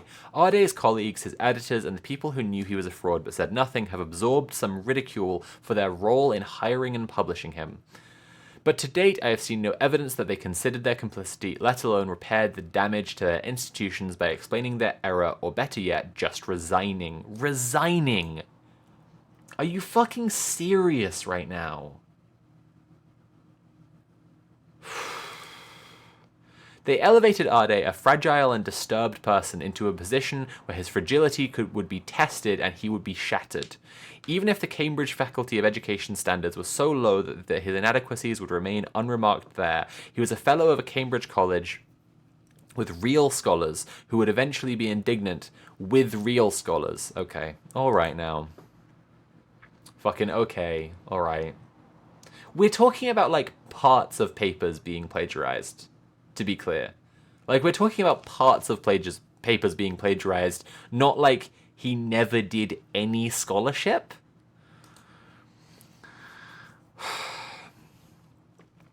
Upon realizing that their new college's scholarship consisted of copy-paste jobs, semi-literate nonsense fan notes of his favorite 1990s Britpop, did Arday's allies think no one would notice, that those who noticed would be forever intimidated into polite silence, that drinking sherry in the common room of Jesus College would be a pleasant experience for Arday himself as he waited to be found out?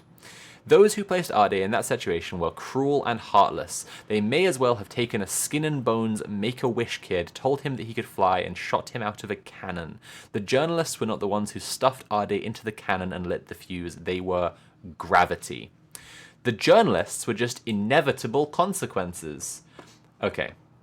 Anyone who has been through any degree of mass harassment campaign understands this one.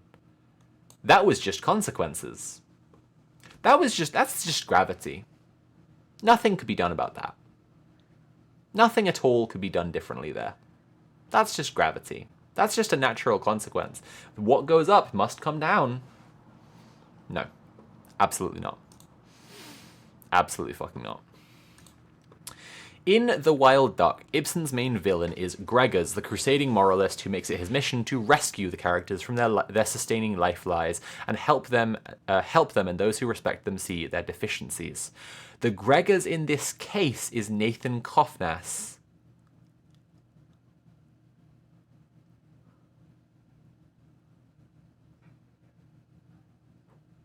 Wouldn't the press be the obvious fit? Lokan says, this is fucking ghoulish. Every time that mass harassment campaigns are orchestrated by people who do understand just how bad they are, they do this. This is why I'm highlighting the point here. Most people don't get just how bad it is to be publicly shamed, and some people fucking do. And when they talk like this, you can tell that they do. Because they start going, it was nothing wrong, it's just consequences. It's a cope. It is trying to tell themselves, as much as anybody else, that they did nothing wrong and it's completely fine to act this way when they know that it's not. In The Wild Duck, Ibsen's main villain, just anyone who works to justify, like, it was completely okay to do this shit, they're already realizing it was not. And they're doubling down because it's fucking cope. And it's some of the most evil shit. And it shows that they do know. Right? Thanos, I am inevitable ass shit. Yeah, exactly, apple chips. Like, There's genuinely naive action that people take part in with this stuff. And there is also, like, a culture that is created by both press and social media that makes people think that, like, the whole world is entitled to scrutinize every injustice, right? When we can all see a whole ton of injustices not getting dealt with. Sometimes people think that, like, it's a step in the right direction for a relatively minor injustice, some guy lying a bunch, to get a ton of scrutiny.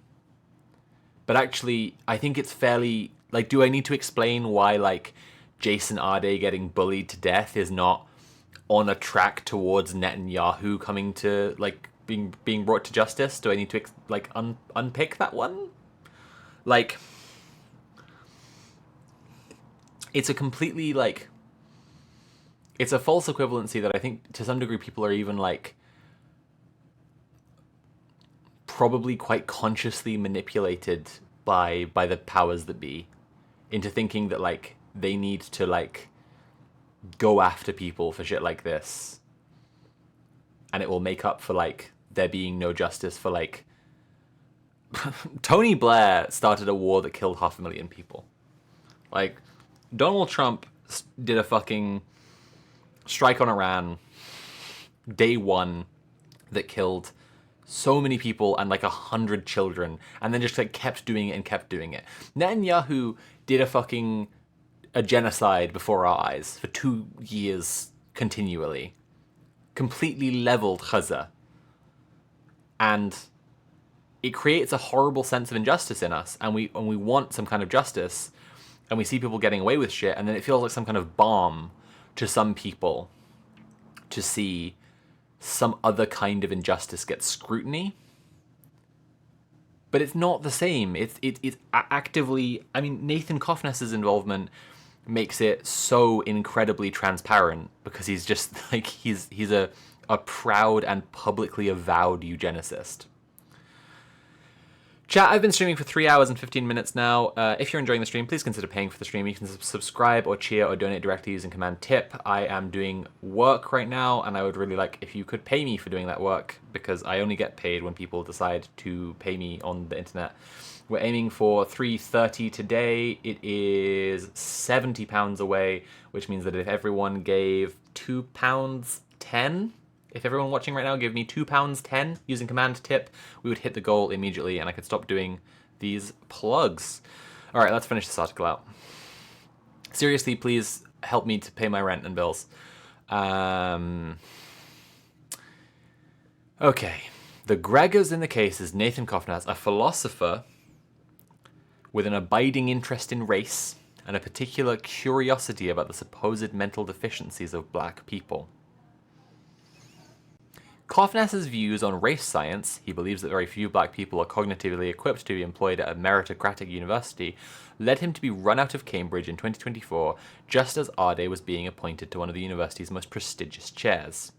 Cambridge's failure to vet this appointment left an opening for Koffness, smarting from his own dismissal, to take on the unsavory task of assembling a dossier. He cancelled him. Of Arday's work. The results were so galling that morbid curiosity drove others to scrutinize everything else about Arday. Yes, they treated him as a lolcow, including his implausible claims that he secretly raised large sums for charity and was among the world's greatest long-distance runners. He didn't claim to have secretly raised large sums for charity. There was press at the time about him raising money for charity, and he ran a bunch of marathons in a very short period of time. That seems to be something that's been verified now. I wouldn't be very surprised if he was among the world's best long-distance runners based on the things that I have read that do seem to be, in fact, completely true. This is so galling. Like, this is just, like, so...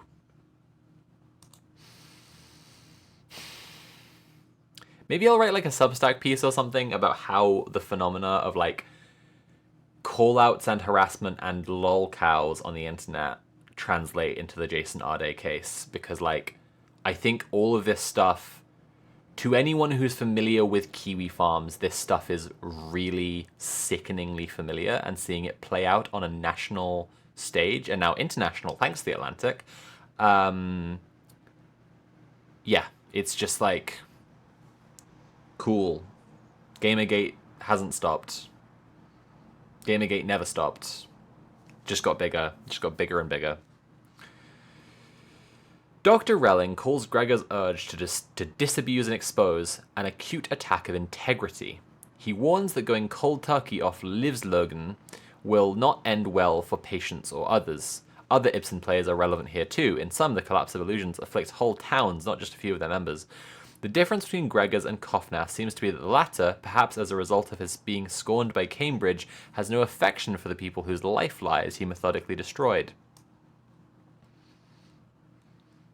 I mean, the difference is that one is a fictional character who didn't like that people were living in a world of illusion because he felt like it was bad for people, and the other was an avowed racist who was trying to destroy a black man's life and was very deliberately wielding the power of mass harassment. Kofnas recently told the podcaster Winston Marshall, again, in the analogy that Graham Wood is drawing, just not being on Livslögn is the same as what happened to Jason Arday. And in reality, so many people that from any one person's perspective, it might as well be everyone who is alive. It might as well be the whole world.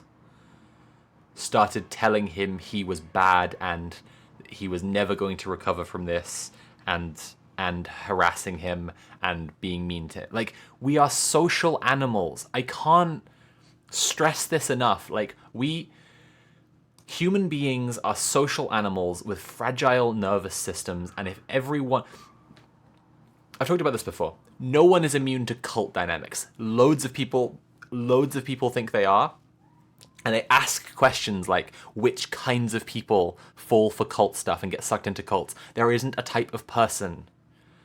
There are more alienated people, there are more lonely people. You can be more susceptible, and in a worse place to fall for it. No one is immune. Absolutely no one. Because they rely on social mechanics. And when you are surrounded by a bunch of people who confidently assert that they are absolutely certain that this is what reality is, either it will conflict with something that you know is true and it will make you miserable, or you will just believe it. Because we are social animals, and our nervous systems absolutely cannot handle being in conflict with everyone in the world. Which, again, we evolved to travel in fucking bands of several hundred humans. We do not have, like, the mental capacity to understand, like, thousands and thousands and thousands of people. This is not just consequences. This is not just fucking gravity. This is a hideous thing that has been done by a gang of fucking unaccountable monsters. Kofnas recently told the podcaster Winston Marshall that talking about race makes people feel bad, and there are a lot of things that are true that make people feel bad that we don't need to talk about. But the subversion of academic standards at what Kofnas perceives as his own expense demanded action. The result will be good for academia, Kofnas insists, a far better outcome than preserving the good feelings that went along with silence. In Ibsen, when Gregors forces integrity on the self-deluded character, that character's daughter decides to kill herself. Gregor sounds most like Kofnas in the final scene. He is confident that her death, however horrible, will set free all that is noble in those who partook in the life lie, as they see life for what it is. Life sustained by delusion is not worth living, Gregors says, but he knows the cost of being an odious truth-teller. I am glad that my destiny is what it is, he tells Relling, to be the 13th at table. The guest who everyone wishes would stop showing up because he brings misfortune to any dinner he attends.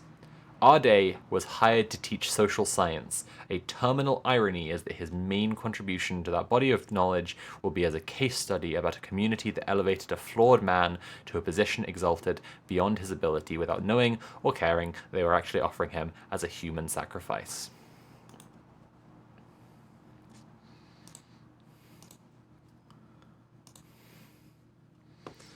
Graham Wood should be fucking ashamed of himself. Journalists have gotten so used to the idea that they can just be these like invisible eyeballs observing and passing judgment on people and drawing attention to stuff that's in the public interest, and that they are so fucking righteous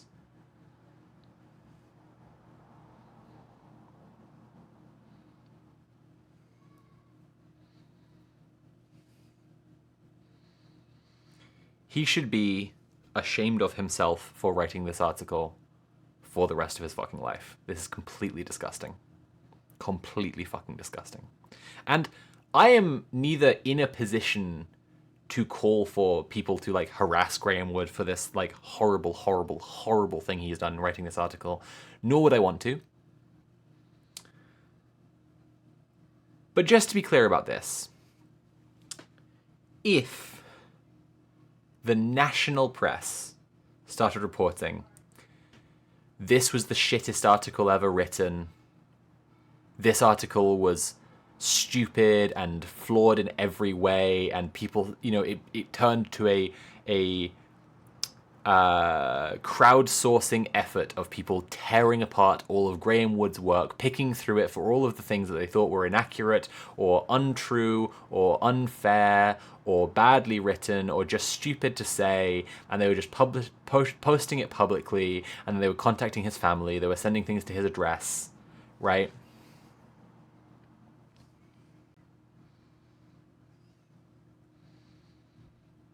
And that's the kind of thing, by the way, like contacting someone's family members. It's something that's happened to me. And like, it's one of the things that people don't, when I talk about like people don't appreciate just how bad this stuff is, that's something I'd really like people to sit with and contemplate, right? Imagine it both ways around, right? Because I've had people in my family hear about it both ways around. Like, people hearing about something you've done wrong, and people hearing complete fucking gibberish made up about you by people who hate you. Like, imagine having to talk to your family members about it. Right? That's the kind of thing that like people don't imagine when they think this stuff is just consequences. Imagine, seriously. Like,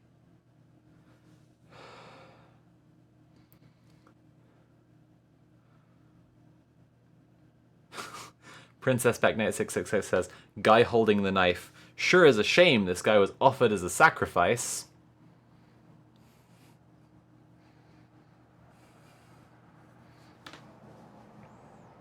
It is shocking seeing a guy pretentious enough to reference Ibsen who can't make a straightforward analogy. Like, he insists that Kofnas is the Gregors, the moral crusader who didn't want someone to live in self-delusion. And essentially the role of the press in this analogy is just the role of not being on Liv's Logan. But like, no, right?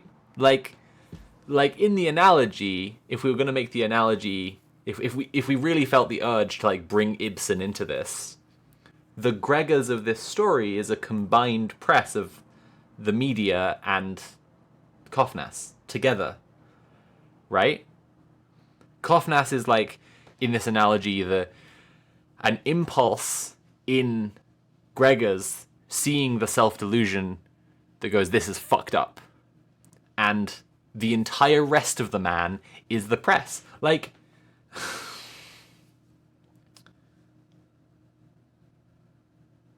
Lorcan says, like I said earlier, imagine the editorials if even just one of these fuckers was held accountable for just one of the horrible things they enabled.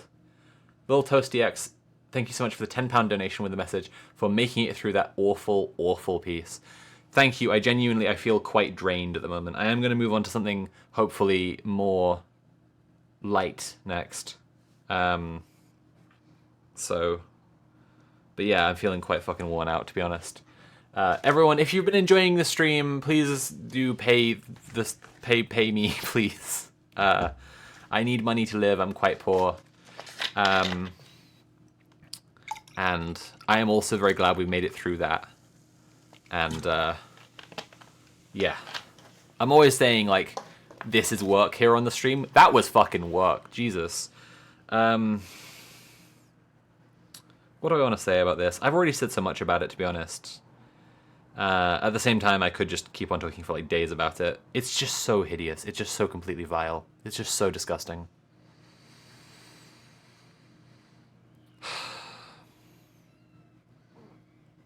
There's also just like this moral absolutism of the public sphere where like in that previous article we read,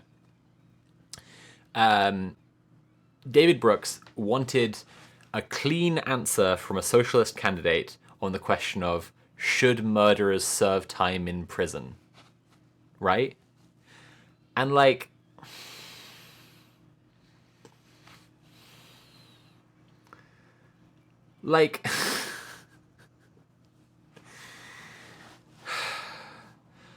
that's a perfect example of where someone's like in the public eye, and like if that person tried to say, well, you know, what about someone who murders in self-defense, or what about someone who murders like an abusive partner who has been abusing them for years and years and years and traps them and they can't leave the house and they don't see any way of escaping except this. Like, the public wouldn't be interested. The press wouldn't be interested. They want a soundbite. And it, like, drives towards complete extremes and, like, moral absolutism and, like, very simplistic statements that do not suit the moral complexity of the real world. And in exactly the same way, any public figure who can be, like, credibly said to have done something wrong deserves absolutely no sympathy whatsoever, no nuance, no understanding. And whenever people try to provide nuance and understanding, they're fighting on like the weaker rhetorical position, right? So, and this is something as well, like the press is now complaining about, like, people are saying that Arday did absolutely nothing wrong and that he didn't lie about anything and it's all true. And I'm just like, I feel completely fine with saying he probably lied about some stuff and didn't deserve to die. Right? Like, and didn't deserve to fucking die. And like, my politics around this stuff like has shifted a ton. Obviously, in experiencing some of it myself, I don't want to pretend like I always had perfect politics on this stuff. I have caused mass harassment against someone who was abusive towards me, someone who like hurt me very, very seriously and caused me a lot of trauma. And I was in a culture of people who encouraged the idea that it was a good thing to do that. And I was wrong. I was completely wrong about that. It didn't help anybody. But like, if I saw this shit happening and had the ability to reach out to a Jason Arday, you know, a victim of this like mass harassment, mass public shaming, I would. Even if I wouldn't be their friend in general, you know? Like, if I could support someone through this kind of shit, I would. And if after that I didn't really like them very much, I would stop being their friend. You know?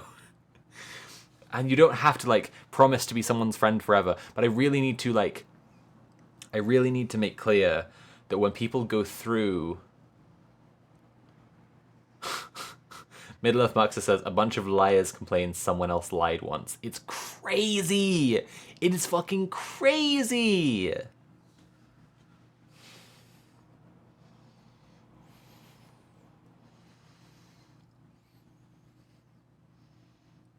shit's just completely nuts. If you're enjoying the stream, please consider paying for the stream. You can subscribe, watch here, or donate directly using Command Tip. I am doing work at the moment, and I've been streaming for 3.5 hours. 3.5 hours, chat.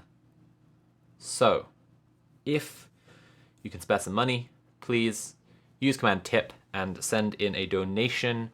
We're trying to hit £330 today. We are currently £50 away from that. That means if everybody watching right now just gave even less than £2, but let's say £2. If everyone watching right now gave £2, then we would get past that donor goal right away. Also, it is first time chat from Cum Machine saying, can you keep some beauty for the rest of the girls so they don't report the stream and get jealous? What an incredible first time chat message from Twitch user Cum Machine. Cum Machine, speak to me after the class.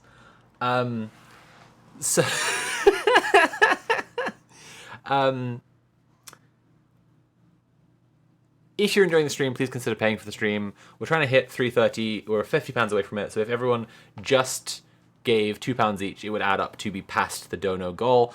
As I was saying earlier, I have also finished my Ezra Klein video today. And it will be going up on my Patreon over the weekend. So please check out patreon.com/SophieFromMars and subscribe. It's a great time to be a patron because there's about to be a bunch of videos up, actually. And this one's really fucking good, actually. I will say, like, I've done it. I think it's quite good. I'm quite happy with how it's come out. Someone asked me, like, I said, like, my Ezra Klein video is nearly done, and someone asked me, like, what's the main thesis? I was quite like, oh, it's got, like, so much complex stuff going on. Like, I think it's, I honestly think it's the kind of video people are gonna, like, watch and then be, like, thinking about in 2 years' time and be like, oh yeah, that was super true. Like, I don't like, that's not to, like, diss projects that have a clear main thesis, right? Like, I worked for 2 years on The World Is Not Ending. The World Is Not Ending can be described thusly: climate change is going to lead to a point where capitalism is no longer functional, and before that point, enough people will realize that that is coming, that people will jump ship and organize, and the sooner we do that, the better the world will be in the outcome. That's The World Is Not Ending. That's the whole thesis of The World Is Not Ending. It's over 2 hours long, and it took me 2 years to make it, and it's a very dense, intelligent, complicated piece. It's one of the videos I'm most proud of in my entire life, and having an easily described main thesis does not make an essay bad.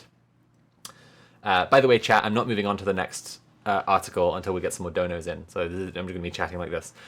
This is dono time for people to donate. But it's a good video. I really like the Ezra Klein video. I will show you actually a little bit of it. You can have a little sneak peek. Not of much of it, just. I just want to show off some. Where are we going to go?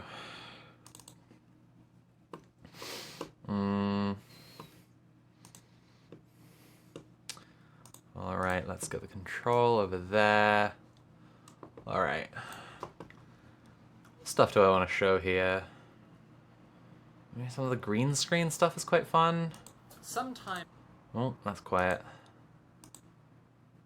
In the next trillion years, all the matter that is currently on Earth will fall into the inescapable pull of a black hole somewhere in the universe. Long before then, the Earth will have been incinerated as our star, Sol, expands, and by that time the Earth will have been a barren rock for an inconceivable period after the heat from the sun boils off our atmosphere. That point, still millions of years in our future now, is the hard deadline for when life from Earth needs to have permanently changed address, flown the nest, and relocated among the stars. Compared to our planet, our lives are infinitesimally small. We are not even mayflies compared to the Earth, and I have chosen to spend months thinking about a New York Times political commentary podcast. So there's this podcast interview I am unfortunately a bit obsessed with. Oh, I'm fucking hidden behind my own camera. What am I doing? Right, there we go. You can't stop thinking about it. It's New York Times. Apple Chips the video game says, I love The World Is Not Ending. I was in a very doomer place before I watched it. I'm really glad to hear that. That's exactly what it's for. And I've had a lot of doomer friends throughout my life, and I basically wrote it for them, and I think it has translated really well to like helping other people. Opinion columnist. And thank you, Middle Earth Marxist, for the £1 tip with the message, can't wait for an abundance of Klein.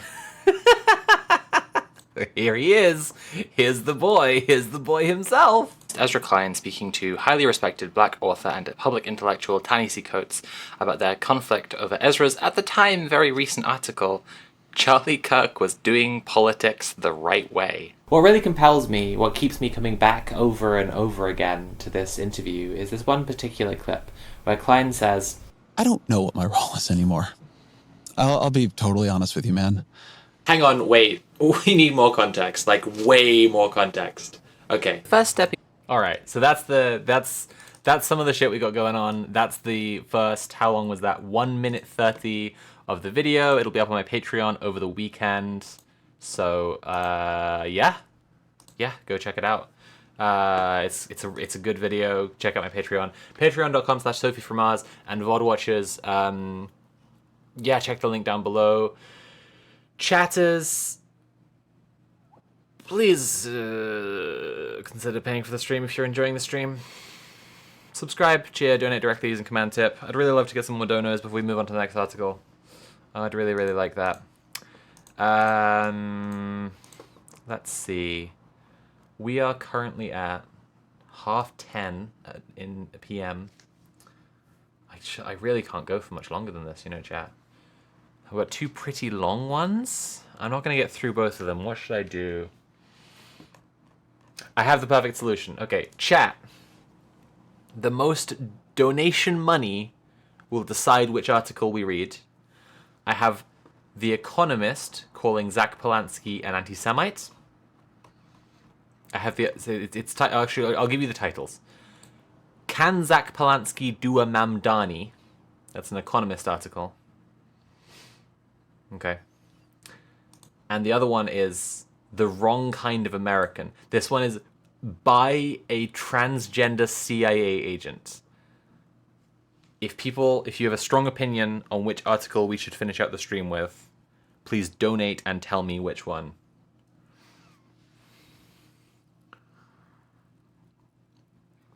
I just rewatched Andor, which also helps my doomerism. Gotta give Twine another watch. Yeah, I'm glad you're gonna rewatch Twine. I haven't watched Andor, but I have a personal I kind of have a personal problem with media that, like, makes resisting fascism the main thing. Like, I think that it's rarely done very well. I think that there are some really, really good pieces of art about it. And a lot of people have told me that that's the case with Andor. And I can believe it, but also just, like, think that when people kind of let their politics lose sight of, like, a good world that they'd like to live in and just play defense against, like, the shit world that exists, I don't think that that's, like, yeah, like, so Apple Chip says that's fair and Andor isn't perfect. Apple Chips, I disregard any of these comments in relation to your Blorbos. I have not seen Andor. I haven't seen it. I just think that there's, like, kind of I've noticed a wide thing across, like, media of that particular, like, focus where politically its analysis kind of falls down because it just lets, like, yeah, it just lets fascists dictate the rules, basically, and dictate the focus and everything. Scrambler has tipped £5 and says, sign me up for Zach Polanski. So that's one solid vote, £5 worth of vote. This is an oligarchy we're now in. We're experimenting with different types of decision-making and political process here on the Sophie from Mars stream. We have £5 of vote towards can Zach Polanski do a Mamdani? and no pounds and no pence voting for the story of a CIA agent fired for being trans. We'll give it a bit longer because that's only one vote so far.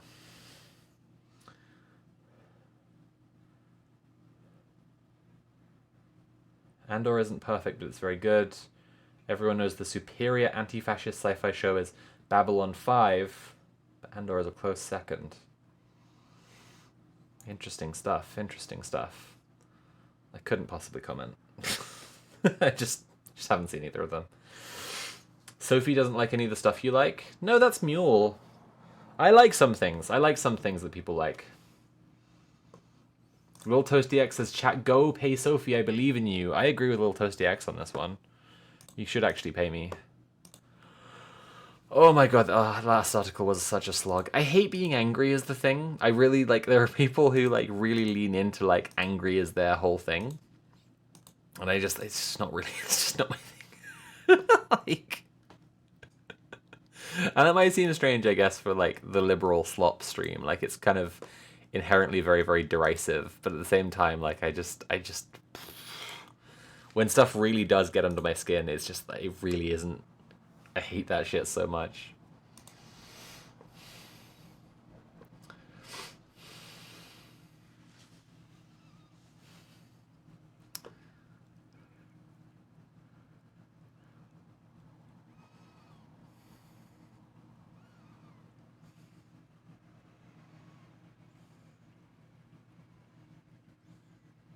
Middle Earth Marxist says Babylon 5's main story arc actually climaxes in a both sides argument. I like it, but no. Huh. Avaloon says has tipped £10. Thank you very much, and says gotta hear from the transgender CIA agent. Well, that's £10 for CIA transgender and £5 for Zach Polanski. Can anyone swing it back towards Zach? I'll try and have more chat here. I don't want it to just be like dead air while this is going on. There's a reality here where I do like an almost like game show announcer style. Like I'm just the entire time being like, which way is it gonna go, Zach Polanski or CIA agent? It's £13.12 from Prince Infidel. Show me trans CIA agent. Show me trans CIA. Okay. We're waiting to see. Waiting to see any other donos. Valerie says, I should give you some money. Hang on a bit. I have no preferences about which article to read. Well, it is currently £5 towards Zach Polanski and £23.12 towards trans CIA agent. So, it will be difficult for anyone to swing it. But if anyone wants Zach Polanski's, what is it called? Can Zach Polanski do a Mamdani? I'll read you the subtitles as well, actually. That might help with people's decision making. Can Zach Polanski do a Mamdani? A life of frustrated ambitions has made the hypnotherapist turned tub thumper a perfect tribune of the age. And the wrong kind of American. The Trump White House needed me until the fact that I'm trans became public.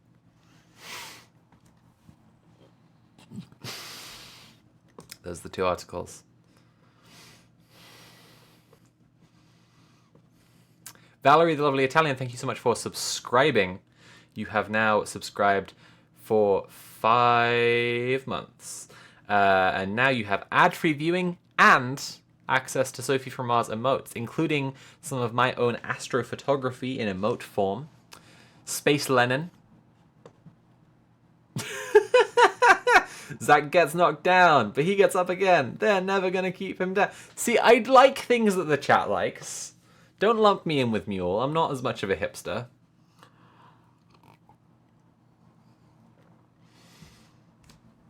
Apple Chips says, do the Mamdani. It's where you use politics to do good things instead of bad things. The wise man bowed his head. There's no difference between good things and bad things. Vaughn says Mule likes Dark Souls, though. That's a very good point. Dark Souls is a very popular game.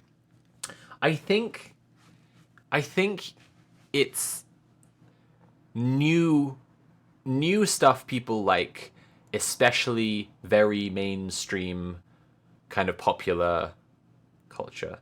City of Doors, welcome to the stream. Lovely to have you here. Got to get that hipster cred up. I mean, like, I read fucking Kierkegaard and shit. I don't think I need to like improve. I don't think I need to put more points into hipster. I need to put more points into like generically likable, I think. Why do you think I've put so much work into my like sexy girl next door appearance? my charming simple appeal.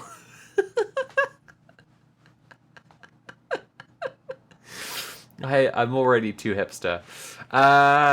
When do I call it also? I feel like, okay, we're gonna have, I don't know how long it takes for donors to process as well. I'm gonna give this 2 more minutes. So when it turns 10:40 p.m. here, final votes will be tallied. We have the chance for people to swing it back towards Polanski. It's currently £23.12 to transgender CIA and £5 towards Polanski. You can make the difference, chat. I'm actually quite liking this as a form. This is kind of, I might do this again, actually, like chat votes with donations. It's quite a good format. To be clear, we will read the Zach Polanski article next time, unless like there is a massive preponderance of liberal slop before next stream. But yeah. One other thing I want to remind everyone is that I have a video about how trans people should organize, and it's the kind of organizing that doesn't need to just happen in one place, but needs to happen basically everywhere that there's a number of trans people. And before my new video comes out, I would like to remind people that was my last video, and I really believe in the solutions that I've outlined there. So like, please watch it and also share it and encourage trans people you know to do it. And if they're trans people that you know who are in your area, do it with them. The slop slide never stops slipping. It's true. It's true, that is. It's true. It's true. If you see me looking down loads, by the way, I've got a scabby tattoo. I've got a tattoo and it's currently like all crusted up, which is really gross. Because I love color tattoos, which means that I get like full fill in rather than just line work. And so in the process of pursuing being like more colorful and often covered in like cartoon characters and shit, I end up with like the most disgusting scabbed up tattoos. I currently have Mew, the psychic pink cat from Pokemon, causing me immense pain on my inner calf. It's great. Okay. It is 10:40. It's time for us to read The Wrong Kind of American. The Trump White House needed me until the fact I am trans became public by Julia Curley. This is the transgender CIA agent article. Another, honestly, I don't want to start doing this haphazardly to loads of articles, but honestly another contender for a Hall of Famer. Just from the premise, right? Transgender CIA agent is really sad that she got fired because she didn't think that the leopards would eat her face. Like, the Pokemon, you dork? I don't know what streams you've been in the chats of where nobody's got any manners, Prince Infidel. But this ain't the kind of stream where you're calling the streamer a dork. Anyway, it's too late for me. I already have 3 Pokemon tattoos. I have Gengar, Clefable, and Dragonite as well as Mew. Okay. One thing I'll point out about this picture, is that she's on the phone, and she's got Vice President Michael R. Pence, right, some kind of briefing from Mike Pence there, and she's gonna scribble on it. she's very clearly like posed to be like, the pose is about to take some notes, doing some important busy work, but like, what's she writing on? Okay. At the CIA, they'd started an office pool on when I'd be fired. President Trump would be sworn in for his second term at noon. The smart money had me gone by 12:15. But the smart money hadn't counted on Trump's first pick to run intelligence for the National Security Council being shredded by an online mob on suspicion of disloyalty. There wasn't yet anyone in place to fire me. After taking the oath, by the way, chat, this will be the last article that I read today. We are still £20 short of the dono goal. I would really like if we could hit that before the end, so please do pay for the stream if you're enjoying the stream. After taking the oath, Trump spoke at the Capitol. As of today, it will henceforth be the official policy of the United States government that there are only two genders, male and female. I remember this. I remember him saying the revolution of common sense and just being really struck by that line. Did he, an NSA colleague asked. She glanced at me and looked away. Yeah, I muttered. The good news, I was one of those two genders. The bad news, the administration would have views as to which one. I gripped my badge. I could take it off, leave the White House complex, walk out the North Gate, and never look back. I imagined the story they would tell. See, even she knew she didn't belong. Well, the thing is, babe, you actually can't be queer and a cop. You actually will be forced to choose at some point. And this is the contradictions coming home to roost. I didn't move. I'd wanted this badge since I was a kid. I'd chosen to be here. Yeah, that's a big problem, babe. That's a big problem. That's a big fucking problem. I know you all heard what the president said. I told my team after Trump's speech. There's a rumor of an executive order on bathrooms. If anyone asks, I'm using the coffee shops across the street. Are you, are you serious right now? You're a fucking CIA agent. Like, have a spine. My whole team spoke up. Julia, we've got your back. Whoa! City of Doors, thank you so much for the £20 donation with the message, cheers. We're 99 pence away from the goal. Thank you so much, City of Doors. I really appreciate that. Me being trans is not a secret, I reminded them. Promise me, nobody covers for me. What are you doing right now? How about you stand up for yourself and also other trans people? Like, what's happening? Then again, you're a fucking CIA agent. This is immediately like just the complete like vacuous hollowness of having an article like this. Back in my office, I closed the door. I cried quickly, efficiently, no sound, the way you do when the walls have ears and everyone thinks you're fearless. You are describing trauma symptoms. You are describing being in an abusive environment. It's not a virtue. Joe Biden's political appointees had left the week before, and I was now the senior intelligence official in the White House. For the incoming Trump administration, the trans woman would man the gates. For as long as I can remember, I've carried two dreams. Sorry, you're telling me that you are a transgender woman in Trump's America who was in charge of his security. Okay. For as long as I can remember, I've carried two dreams. The first came true in 2007 when I raised my hand, standing on the agency's marble seal, and became a CIA officer.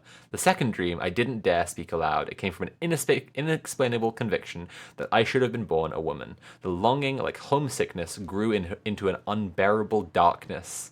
Is that why you joined the CIA? Because of your unbearable darkness? Babe, what are you doing? This is an agency responsible for genocide incredibly directly. On a sweltering June morning in 2013, I sat in the CIA parking lot, hands clamped on the wheel, preparing myself to live out my second dream. Terrified of my first day at work as Julia, I'd chosen a blue button-down and pants, hoping no one would notice I'd changed genders. At the turnstile, the guard smiled. "Morning, ma'am," he said. and the badge reader flashed green. To use the lexicon of my trade, the after-action review would have read, "Nothing significant to report." In the years ahead, traveling to 35 countries, briefing former President George W. Bush, becoming a mom. Fucking, it's so hard for trans people to become parents, and it's the fucking CIA agents who get to.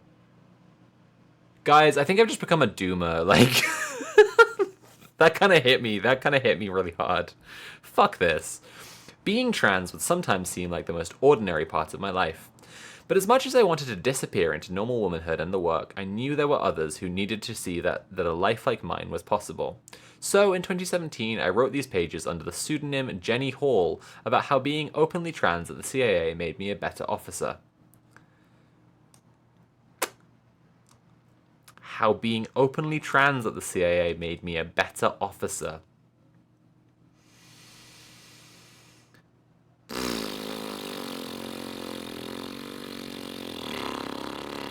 Fuck, dude. CIA recruiters used the essay on college campuses, and new officers, not realizing they were talking with the author, told me it had inspired them to fly. Oh, I think I hate this woman. I think I hate this doll. I might have to, like, pull the ripcord on this article so that I don't say bad stuff about another trans woman. Fuck, dude. Oh... Fuck, man. That's so bad. That's actually so bad. Soon after the essay ran, a call went out for volunteers to join the president's daily brief staff and serve the new Trump administration. Working the PDB, President's Daily Brief, meant staying up all night to distill the most sensitive intelligence we possessed into a book that the president and our senior leaders read at dawn. It was one of the CIA's most coveted assignments, a proving ground for our best analysts. But the new administration was led by a president who had praised Vladimir Putin and compared the intelligence community to the Nazis.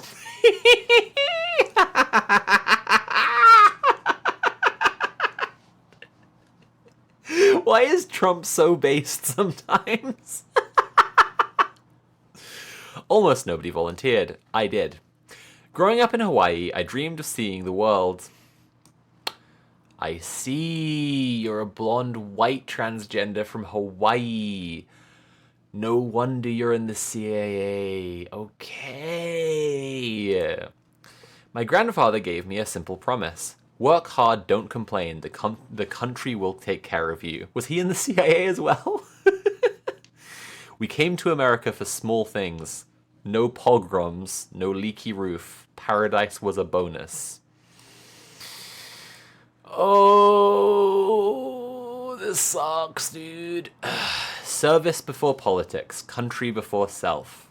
I clung to this promise as I became a man, a husband, a father, a CIA officer, a wife, a mother. Oh, she already had kids. Okay, whatever. For 2 years, I served at the Trump White House, arriving at work around midnight, 6 days a week, roaming the West Wing before dawn. My wife learned to live with the silence at the dinner table. Sometimes I filled in on the road, sometimes in Bedminster, winters in Palm Beach. On my first trip, I boarded at Joint Base Andrews, and a card waited at my seat. Miss Curley, welcome aboard Air Force One. Grateful for the welcome, I was less grateful to whoever had sat me in the middle of the White House press pool, so I stuffed my face with the best waffles of my life and kept the small talk to a minimum. As we flew to Mar-a-Lago, the president's aide beckoned me to the front of the plane. No one cared that a trans woman was briefing President Trump. Why didn't you care, you fucking freak? Why didn't you care? Are you fucking kidding me? Then one morning, my boss walked in, a wide smile on her face. She had a new job. This article is just about how she didn't think the leopards would eat her face. This article is entirely just about, from end to end, like, I didn't think the leopards would eat my face, and here's my career of not thinking the leopards will eat my face, and now the leopards have eaten my face. I really thought that just serving my country would pay off in the long run, and it hasn't. Shockingly, in a way that no one could have told me, except for everyone who definitely told me. Jesus Christ, dude. Okay.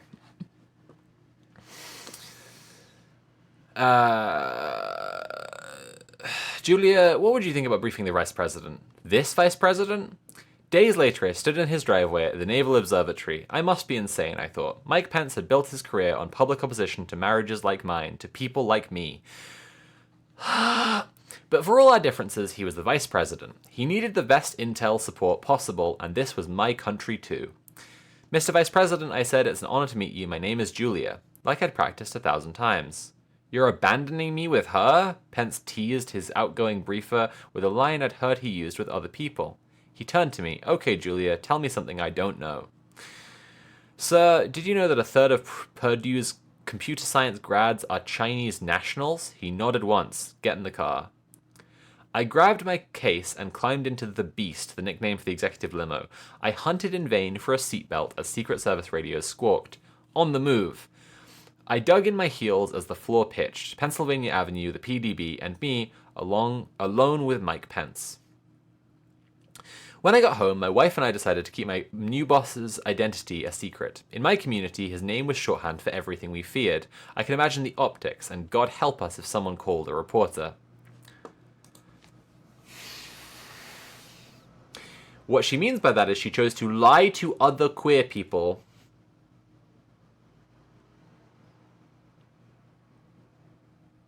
Yeah, all my sympathy just evaporated. All of my sympathy for this fucking nonsense just completely evaporated. Jesus Christ. See you, Locan.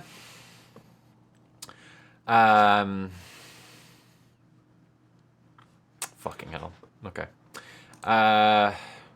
For the next year, I briefed him nearly every morning. As soon as the coffee was hot, Pence was ready to work. He ripped through the briefing book, firing questions at me, scribbling in the margins.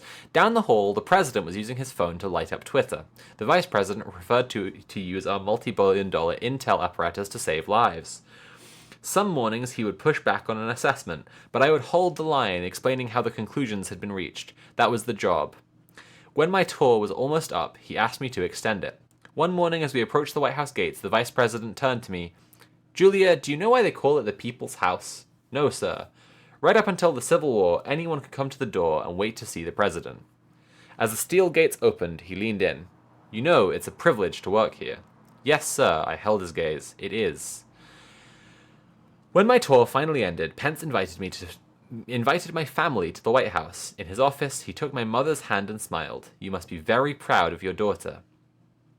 Years before, my mother had told me that in her grief she'd felt that somehow I'd killed her son. Yeah, of course you come from a fucking crazy conservative environment, obviously. Because that's where you learn to be a little freak, isn't it? Jesus Christ. Now I'd done the impossible, lived both dreams, becoming an intelligence officer and a woman.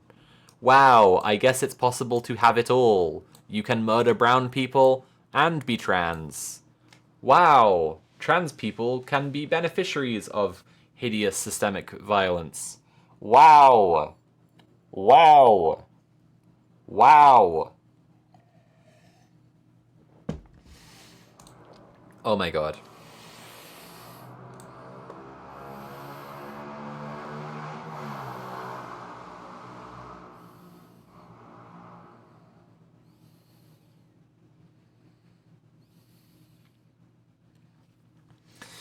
Okay, it turns out that yes, in fact, this does need to go in the Hall of Fame. Safamet, thank you for the raid. Welcome to the stream. We are reading an article by a transgender CIA agent who was fired for being trans, and I am adding it right now to my Hall of Fame of terrible liberal slop because Jesus fucking Christ, dude. All right, let's get back into here and let's just highlight that again. That's going into the Hall of Fame. I said I didn't want to like crowd the Hall of Fame out and add too many things to it, but like I gotta be real. We've just read 2 Hall of Famers today. We just have. We just definitely have actually. These just both completely deserve to be Hall of Famers. I'm sorry. Okay, I haven't said it out loud yet. I'll say it. No one has affirmed my gender identity quite like Mike Pence. Fuck, dude. Okay. On my last day, I gave him a letter. I wrote, I'm a transgender CIA officer, a wife and a mother, and I serve the vice president. Anything is possible in America. I told him many people at the CIA hadn't believed that a trans officer like me could serve someone like him. Could serve! Serve! You think this is some kind of, like, achievement? Are you fucking kidding me? Are you fucking kidding me? You worked at a fascist agency supporting fascists, helping them to do fascism. What are you proud of? Literally, what are you proud of? Oh my god. Oh my god. Well, he said, I'm glad I passed the test. What? In that moment, it felt like the battle had been won. What's wrong with you? What's wrong with you? What the fuck is wrong with you? It felt like the battle had been won? Well, have you learned now from your experiences that you were wrong? For years, friends told me people need to know that a gay trans woman had worked for Mike Pence and that the world hadn't exploded. No, I was adamant. We serve in silence. But I kept the photos of that time. After January 6th...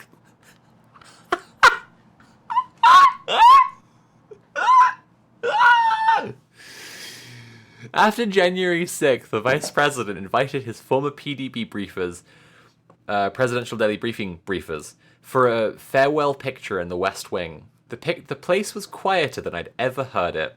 As we said our goodbyes, my voice shook. Sir, I said, what you did last week. I've never been prouder to have worked for you. He nodded. Thank you, he said. That means a lot to me. We shook hands. The mob at the Capitol had chanted for his hanging. He'd done his duty to the country, certifying the vote. I'd done mine to him. That was the bargain. Service before politics. Country before self. You are sick freaks! You are all sick freaks! What the fuck? 2.5 years later, after a stint back at the CIA... I'm going to lose my actual mind. I'm actually gonna fucking go insane. I'm actually gonna fucking go insane. Okay. After a stint back at the CIA, I returned to the White House as a director for intelligence programs on President Biden's National Security Council. You just, like, people like you who suspend what is actually fucking right, just put it aside so that you can just do to do your job, service before self, like, is... You are so much the fucking core of what is wrong in the world. Jesus Christ. Days after Trump's 2024 election victory, the intelligence staff gathered in our boss's office. He was not a man who frightened easily, but he knew what was coming. I need to strongly advise you to leave before Inauguration Day, he said. There's a world in which you will be targeted individually. He didn't say my name. He didn't need to. They know how to use the tools this time. Install loyalists at CIA, FBI, and Justice. Turn clearances and investigations into weapons. I told him I wasn't resigning. Then the CIA's deputy director sat me down. Julia, look at me. You don't have to do this.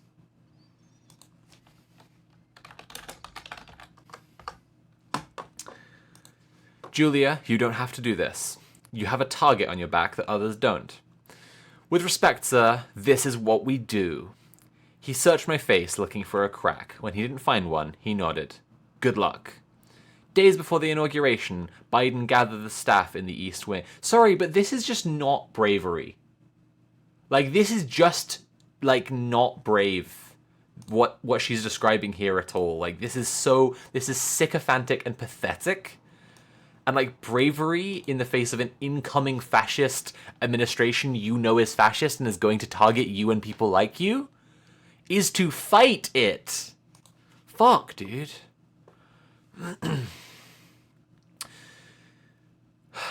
Days before the inauguration, Biden gathered the staff in the East Wing. Now, folks, here's the deal. Trump doesn't know it yet, but he needs you. It's important for the country. Jack?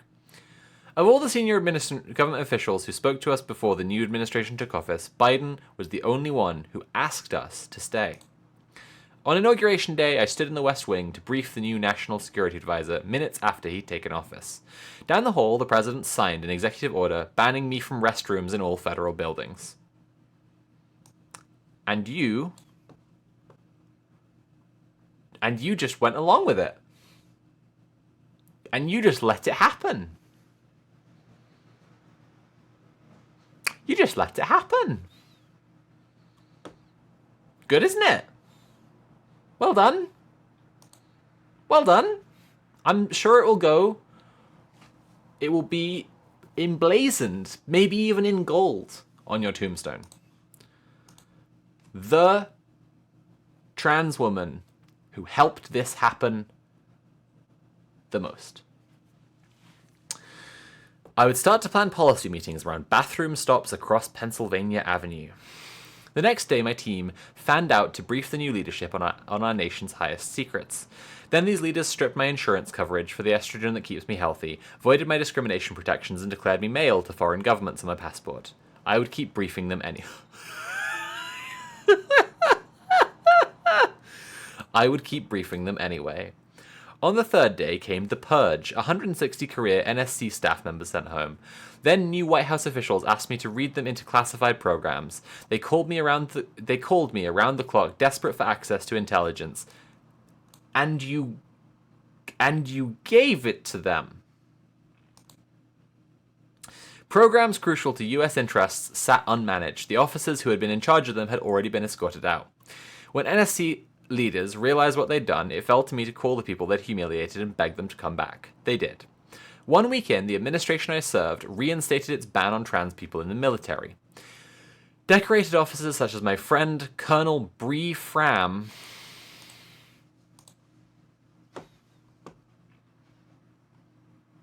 There's a prequel to this. There's a prequel to this article. Colonel Bree Fram were thrown out for the crime of being honest. In the White House, people called me indispensable. I still was not welcome in their bathrooms. A month later, Director of National Intelligence Tulsi Gabbard fired 100 intelligence officers, many of them trans, for taking part in an LGBTQ group chat that conservative media had cast as sexually explicit. The next day, I ran an intel briefing for her because that is what we do. Dude, this sucks so bad. Oh, dude, what the fuck? Okay. The following week, the president stood before Congress and called trans children a lie. Then one Saturday, I was sitting in a rib joint in Roanoke, Virginia, when my phone buzzed. Julia, sorry to bother, my boss said. I have bad news. Your White House tour's over. Chief of Staff called. I can't give you a reason. I was elbows deep in brisket, the sauce congealing. I'd beaten the Fire Julia office pool by about 68 days. I was being sent back to my home agency. My boss cleared his throat. Julia, we still need you Monday, but please be discreet. Fired on Saturday, needed on Monday, but stay invisible? But then my phone exploded. A dozen friends forwarding the same tweet. Scoop, a transgender Biden holdover who hates President Trump is still working in the NSC Intel office, the right-wing provocateur Laura Loomer had written. If you are aware of this person and have their name, please send it to me and I will post their identity. Monday arrived and cherry blossoms framed a perfect spring day in Washington. I reported to the White House. I had no badge and my accounts had been revoked. I spent 3 marathon days helping the administration that fired me finish the budget and handing off the portfolio I'd overseen for 2 years. Why? Why? Why? Why? Why? Why? Why? As I packed up, a string of senior Trump appointees stopped in to say goodbye. One took my hand. Thank you for staying as long as you did, he whispered. Not many would have. That night, a list of hidden enemies in the administration provided by Loomer landed on the president's desk. But an internet activist like Loomer doesn't come up with names on her own, or just walk into the Oval to give them to the president. Someone in the building had helped her. Most of those fired, including my boss, were rock-ribbed Republicans, experts in their fields who had been courteous and professional. As I walked out the north gate with my small box of belongings, I finally understood the warning. Be discreet. The White House had needed me. Trump officials had known I was trans from day one. This hadn't been an issue until it was public, and then nothing else I'd done mattered. Not my service, not my war zone tours, not even which restroom I used. I was the wrong kind of American. Yes, the leopards ate your this feels like a fetish thing. I was the best Jewish concentration camp guard. Yeah, exactly. This is fucking crazy. One morning after returning to the CIA, I passed a tour group in our museum, clustered below a photo of me high on the wall near one of the 33rd president. Here, next to President Truman, the guide said, is a PDB briefer on Air Force One, our highest secrets collected at vast expense and great risk. How do you become a briefer, someone asked. The guide smiled. Very competitive. Years of experience. Our best. The tour moved on to the Osama bin Laden raid. I stayed. My eyes drifted over the photo from my face in black and white to the vice president's PDB in my lap. I'd spent decades fighting for my place. From a beach boy who dreamed of seeing the world to an officer who served her country. Now, my photo hung as an artifact of a time when the CIA proudly said the quality of the work was more important than the gender of the person doing it. Well, they don't though, do they? Because you were fired. My eyes fell to the door below. The door to the restroom I was barred from entering.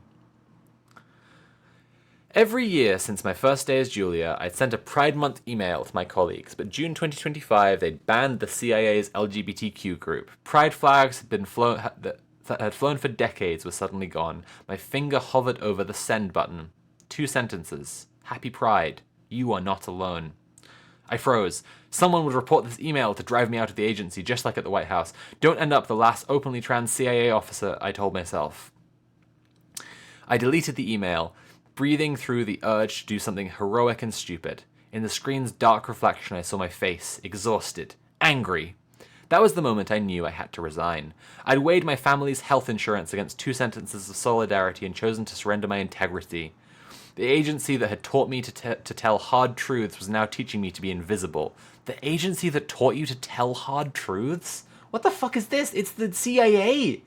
What? It was time to go.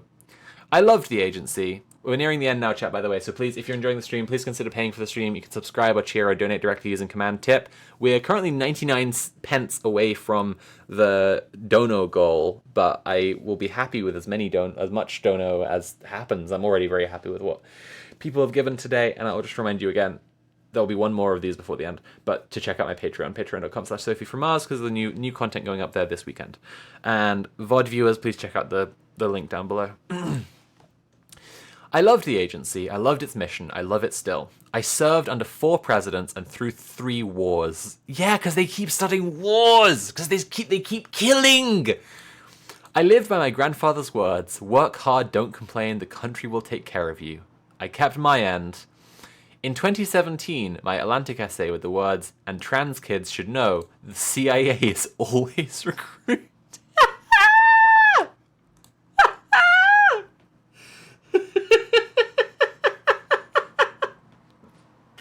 Fuck you for writing that. Fuck you. Jesus fucking Christ. No, dude.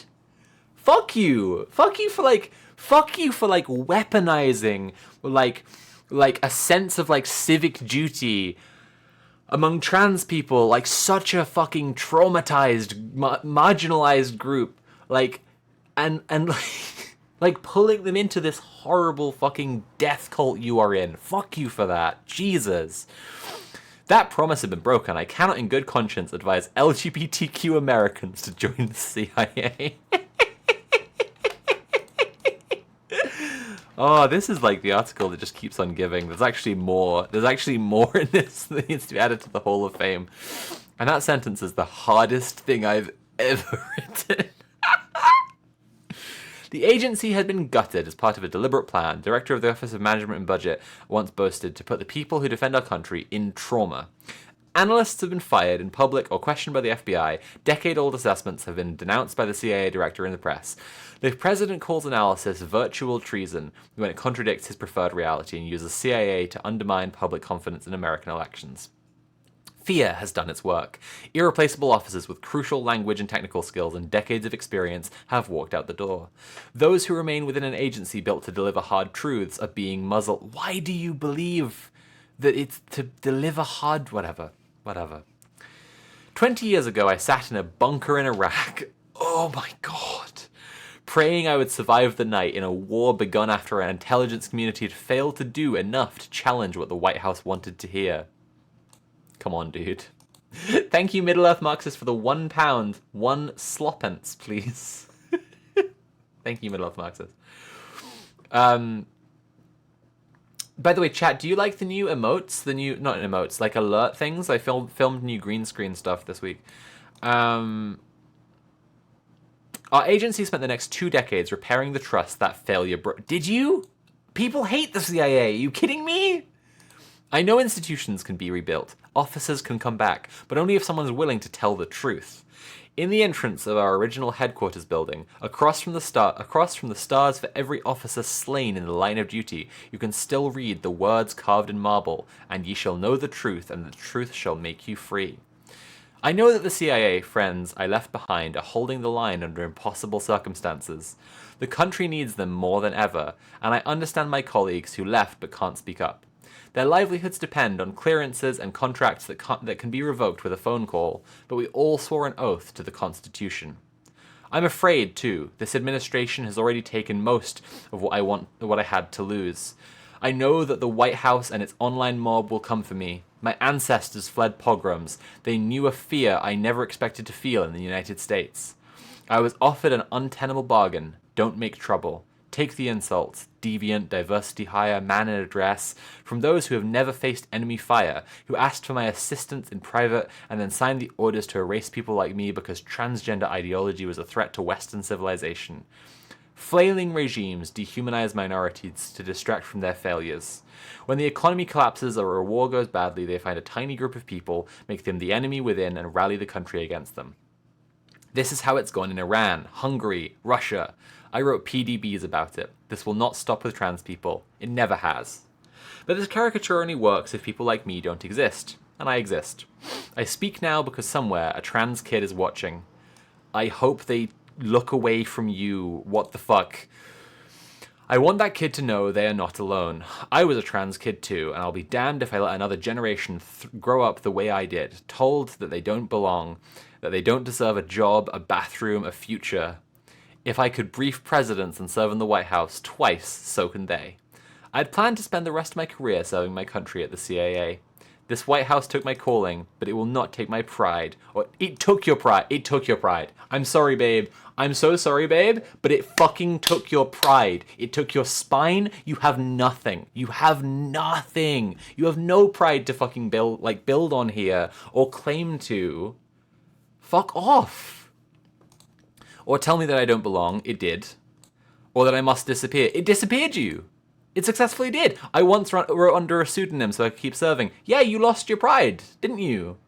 You knew that it was completely incompatible. I write now in my own name for the same reason. Julia. Nah, dude. Nah. Babe, come on. You fucked it. You fucked it so bad. All the contradictions here. Babe, for fuck's sake. Like, oh, painful. So fucking painful. This is an important thing. I think there is some amount of, like, belief among trans women that there are, like, no, like trans women could never buy into evil fascist shit. This is a CIA agent. She has recognized in this article some places where none of this is calling her irredeemable, by the way, but just like, you need to understand, for your own self-protection as much as anything else, that trans women can fucking betray the rest of us and go along with fascist, cop, insane, Nazi bullshit. like working for the CIA, like working closely with Mike Pence and saying he affirmed your gender more than anyone else. Nah. Applechip says, hey dolls, if you've ever felt like you fucked up real bad, you didn't do it as hard as Julia did. Like, all this shit here where she's like trying to justify to herself that like it was fine that she had to like write with a pseudonym, it was fine that she like was down the hall as like Trump was signing anti-trans shit, all of this stuff. No, it wasn't fine. It was actually never fine. It wasn't fine the entire time, and it was worse for the people who A were not white like she is, right? And B were fucking didn't have like a comfortable salary, a well-paid government job with health insurance, right? Like, nah. And by the way, can I just highlight this for a second?